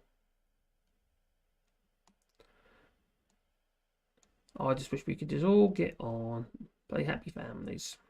Stewart says, when Germany had a shortage of DR doctors, they paid for education in turn for 3 years in the health service. They had so many went to to the UK and the USA. The UK has a shortage of nurses and doctors, so cut funding. Yeah, it makes sense to not. Well, there's no bursary anymore, is there, for nurses? They took the bursary away. That's not going to encourage people to take up the profession. And why would you want to do it now, really? You'd have to be really dedicated to want to be a nurse these days. It must be hell. Now, in France, Macron, I can't remember how much it was now, but he's increased everybody's wages by quite a reasonable amount, if I remember rightly. But also, there's something else he did for the nurse. If a family member lost a life to COVID while working in the profession, then a trust fund would be set up for a payment would go to the children of that parent. Yeah, no, to the children of the person who died. So yeah, I don't think Boris did anything like that. Wasn't taking kids from Northern Ireland to Talat for some peace and quiet. Oh, okay. Q Library says, in the UK, due to the NHS age, baby boomers, 79% of doctors are up for retirement. Many of the doctors are retiring by the time they're 59, apparently. 79% of doctors up for retirement, BMA figures. British Medical Association. And 68% of nurses. Lot of the doctors' figure is one person surgeries. That's 70% loss. Ooh, yeah, of course they are. The GPs. That makes sense. That would be crazy. Daddy Blase, hello, Daddy Blase. Good night, everyone. Keep up the good fight, my friend. You too, buddy. Don't give up, bud. Oh, I enjoyed your guitar playing the other day. Was that you singing? Didn't see your face then. You hiding.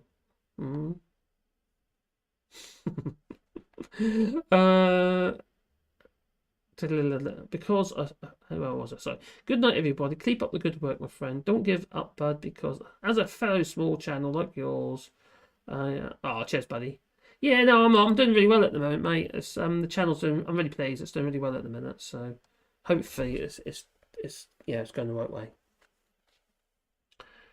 Oh, YouTube's done its job. It's hid a VUR, some sort of link to something probably horrible. But I'm definitely going there. Yeah, anyone check out Daddy Blase's channel. He's a good guy. Peter Stewart, yep. And I had offer, but my parents wouldn't let me go. A few of my friends got to go. I was just heartbroken.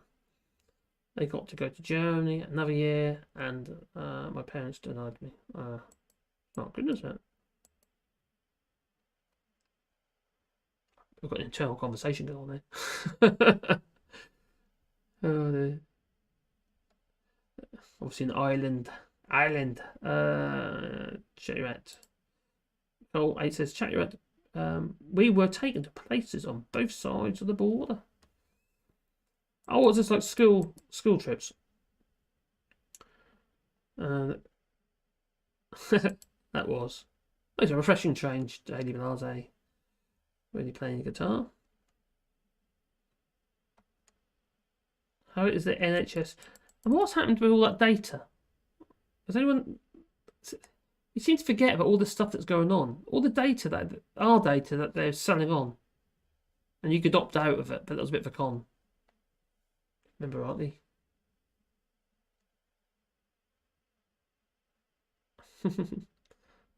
Hey, Dave Blase, everyone's saying they like your guitar playing, makes a refreshing change. It does.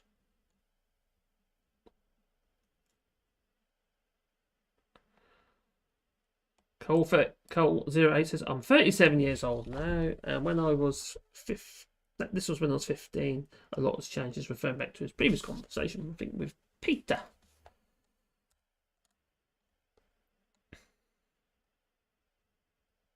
Well, I'm going to go in a minute as well. Oh, say 3 hours. Blimey. Things you do. Chatty, chatty, chatty, chatty. So yeah, it's all gone a bit crazy, isn't it, in the UK? And many industries are suffering. They can't get their materials, can they? Not at all. And as a result, we're a lot of properties that are not getting finished or they're getting delayed. But there's a knock-on effect with this as well, isn't there? Whereas if you can't finish a job, what then? Because you're battling against all the big guys, aren't you? They'll be gobbling all the materials up because they've got the money to buy this stuff and sit on it until they need it. So it's a bit crazy.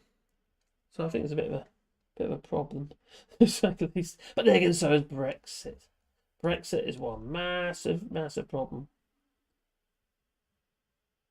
Oh, I see. Oh, hang on. Here we are.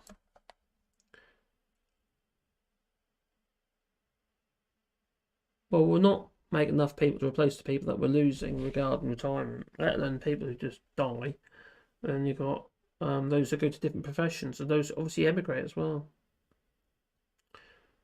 You know, the expats. Oh, I mean, immigrants. He says, Aberdeen City Council funded a group group in Torry, where the locals and the Polish newcomers would meet up. Oh, help each other, I see. That makes sense.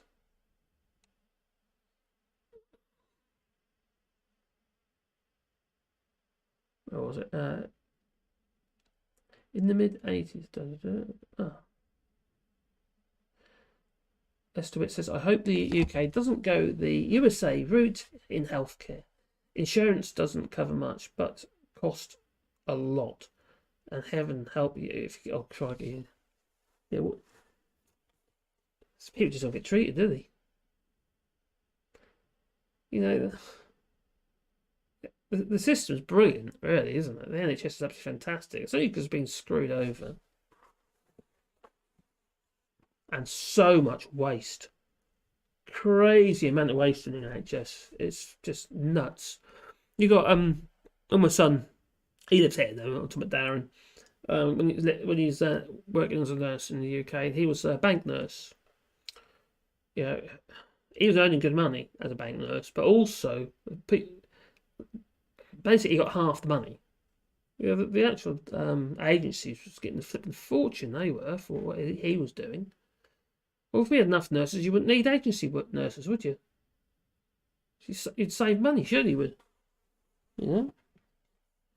And that's a huge, obviously, a massive amount of money is being wasted. And I've talked about this before regarding things like rubber gloves. Now, Dan was saying to me, he gets through a whole box of rubber gloves, or he was, a day. Because every time you see a new patient, you take the old ones off, you chuck them, put your new bit, put your new glove on. Or gloves to deal with whatever you've got to deal with. And they're paying €30 they were. That's at the University Hospital in Norwich per box of gloves. A box of gloves don't even cost £5. You know, it's just madness. They were paying £70 because they've got approved suppliers. They can't just procurement. They can't just go down to your local stationery, Staples or whatever, and pick up a box of 5 reams of paper. You had to get it via this, procurement, via this magazine. And I imagine it's all online now, but anyway, he had specific places where he had to get this stuff from. And a box of paper was £70 for a box of paper. A box of paper that you can get for like 20 quid. What else was there? The intravenous kits. I don't know if you do that. At the time, they were coming as a kit form, and often they just need a bit of it. But let's buy the whole thing, and that was about £70-80 for this complete kit. But they only use a bit of it, and the rest of it goes in the bin because it's no longer sterile. It's just waste. So much waste in the NHS. It's just ridiculous. That's what they can curb that. If you think how many millions of nurses there are, well, however many nurses around the UK, and you times that by a box of gloves a day, if they're working in the wards, mad. It's actually crazy amounts of money that they've just been. But then again, this government doesn't give a damn, do they? Because at the end of the day, they'll allow billions of pounds of PPE anyway to be, that's been bought in error. Aprons that are bin bags, and gowns that you might as well wear a bin bag, and face masks that are so old they can no longer use them because they're out of date. So it's madness. And now what they're doing, they're going to waste it all. In the meantime, instead of actually getting rid of it, in good time, or sell it on, or doing something with it while it's still usable PPE, at the meantime, up to now, they've been paying £1 million a day to store this stuff. You're not going to tell me it costs £1 million a day. That is a ridiculous amount of PPE for a start. And it's costing £1 million a day to store it. This has got to be some sort of toy backhander somewhere in that. It's corruption. We need it. Yeah. Good Lord Project. Hope they find this all out and sort them out.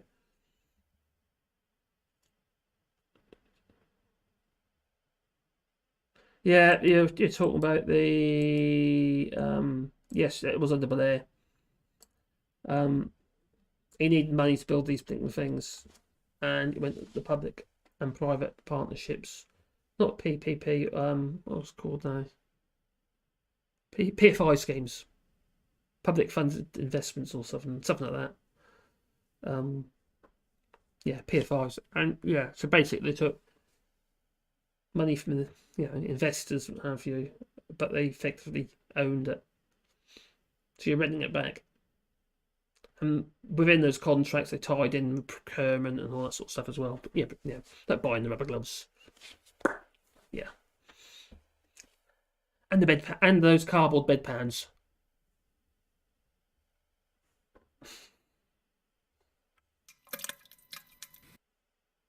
Yeah. Or something like that. But yeah. Fish Almbury. Oh, yes. It is. I'm not drinking at the minute, mate. I haven't had a drink for over a week. Probably 2 weeks now. I'm on a diet. I'm not drinking. I've decided I'm not going to have alcohol in the house. If it's in the house, I'll drink it. And I'm just getting fatter and fatter and fatter. So I need to lose weight. Desperately need to lose weight.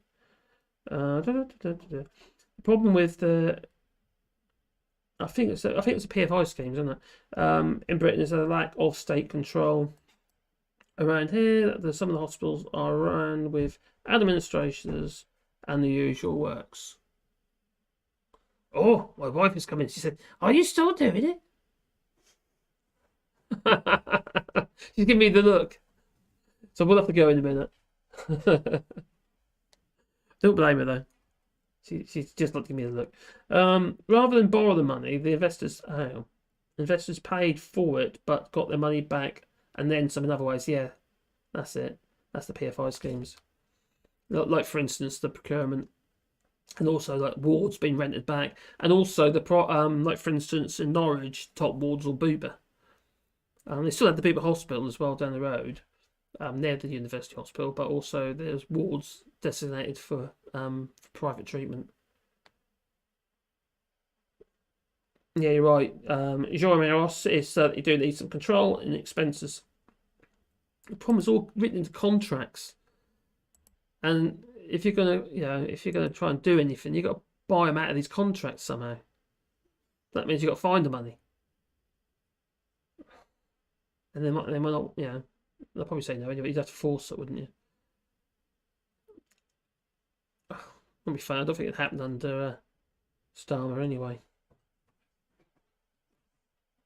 Well, oh hey, Q Lobby says, where I worked, a PFI hospital needed a new clock.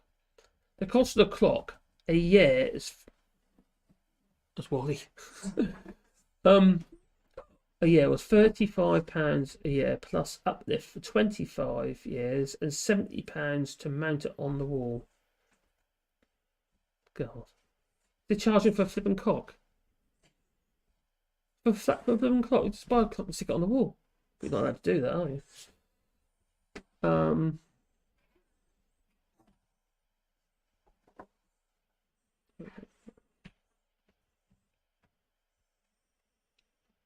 They did. Some control expenses need.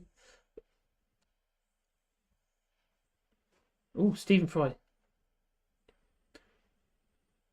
Oh, Stephen Fry. Oh, I didn't see that. I need to see that, John Garvey. So Stephen Fry's done a great YouTube video comparing the NHS to the US healthcare, showing the NHS to be cheaper and providing a better service. Yeah, because you've got, well, apart from obviously the PFI hospitals, but you've got less people with their fingers in the pot, haven't you? Skimming it. And the community centres back then looks like prisons from outside. Oh, okay. Obviously that's an island.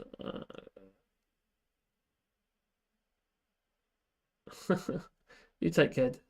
Let's do it. See you again soon. At least. Anyway, I better go and do what as I've been told. And I hope that you enjoy your fish at Ambry. Or Ambry. Hang on, how come you got fish at Ambry? You didn't get that in the UK. Did you take one over the border? You're back in England now, aren't you? Or are you still in France? Da, da, da.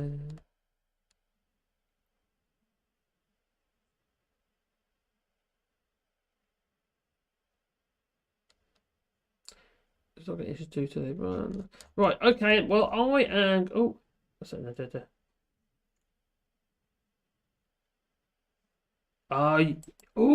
Did you pay duty on that? No,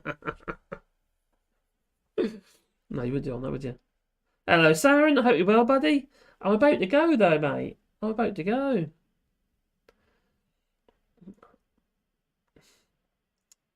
Oh, Saren, we've got someone. We've got somebody here who's exporting Fisher. Yeah, Fisher Ambry, and it's Ambry, and it's that Lee Corn. He's yeah. Just about, yeah, I've got to go. 24, 47, 27. Mummy, it's over. Oh no, Mummy. Yep, I'm going to have to go because 3 hours now. 3 hours and 2 minutes and 59 seconds. Oh, it's 3 hours, 3 minutes and 2. Oh, God. It keeps changing. It's called a clock. Oh, dang. Oh. Wow. What can I say? It's all gone a bit mad, isn't it? That's what I say. Oh, dear. Oh, okay, put on there now. That one? No, that one. Maybe that one. Oh, I got a crit. No, I'm not allowed to do that one. It says nah. No. I got. Oh, leave you. We were talking about PPE a minute ago. I could have done that one. With contact testing, tracing. Forgive me. Contact tracing. Oh. I just realised I've been having my speakers on my computer up. What are they up for? I don't know. Why is that playing through there? That's a bit odd. I bet that's echoing, isn't it? Is that echoing? I bet it is.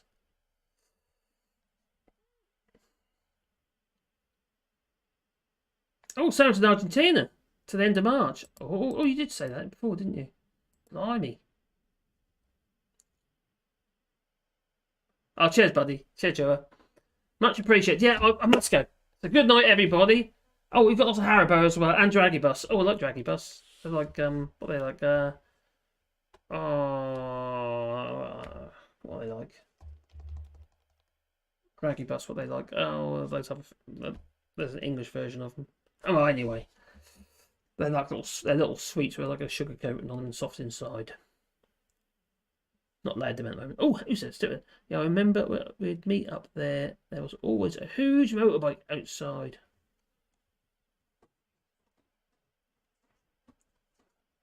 Cool. Anyway, I must go. I must decrease my bust. No? Okay, I won't do that again. No. Anyway, let's have a bit of music. Oh, Gypsy Stroll. Why are those speakers playing?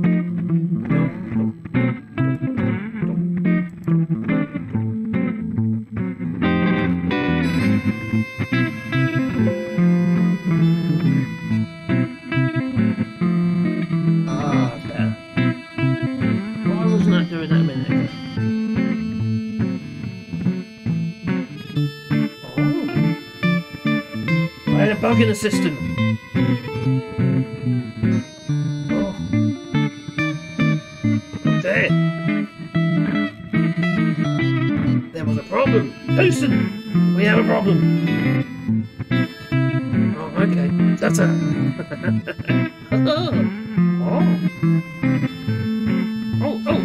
Oh, Wally, what's that though? Here we go.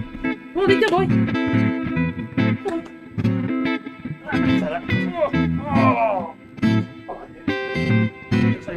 Hello, Wally.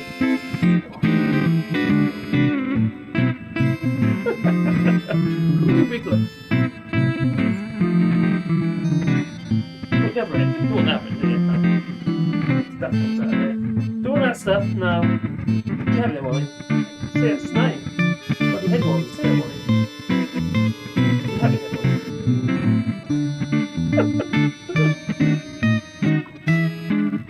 Okay. What's that? See? Where? What's that all about? You got to get down there. Okay. So there. There you go. That's the end. Ta-ta. Oh, where's my button? Oh, over there. Oh, I need a button over here instead. Ta-ta. Do I want disconnect? Oh, I don't know. No. ¿Qué dices? Nada.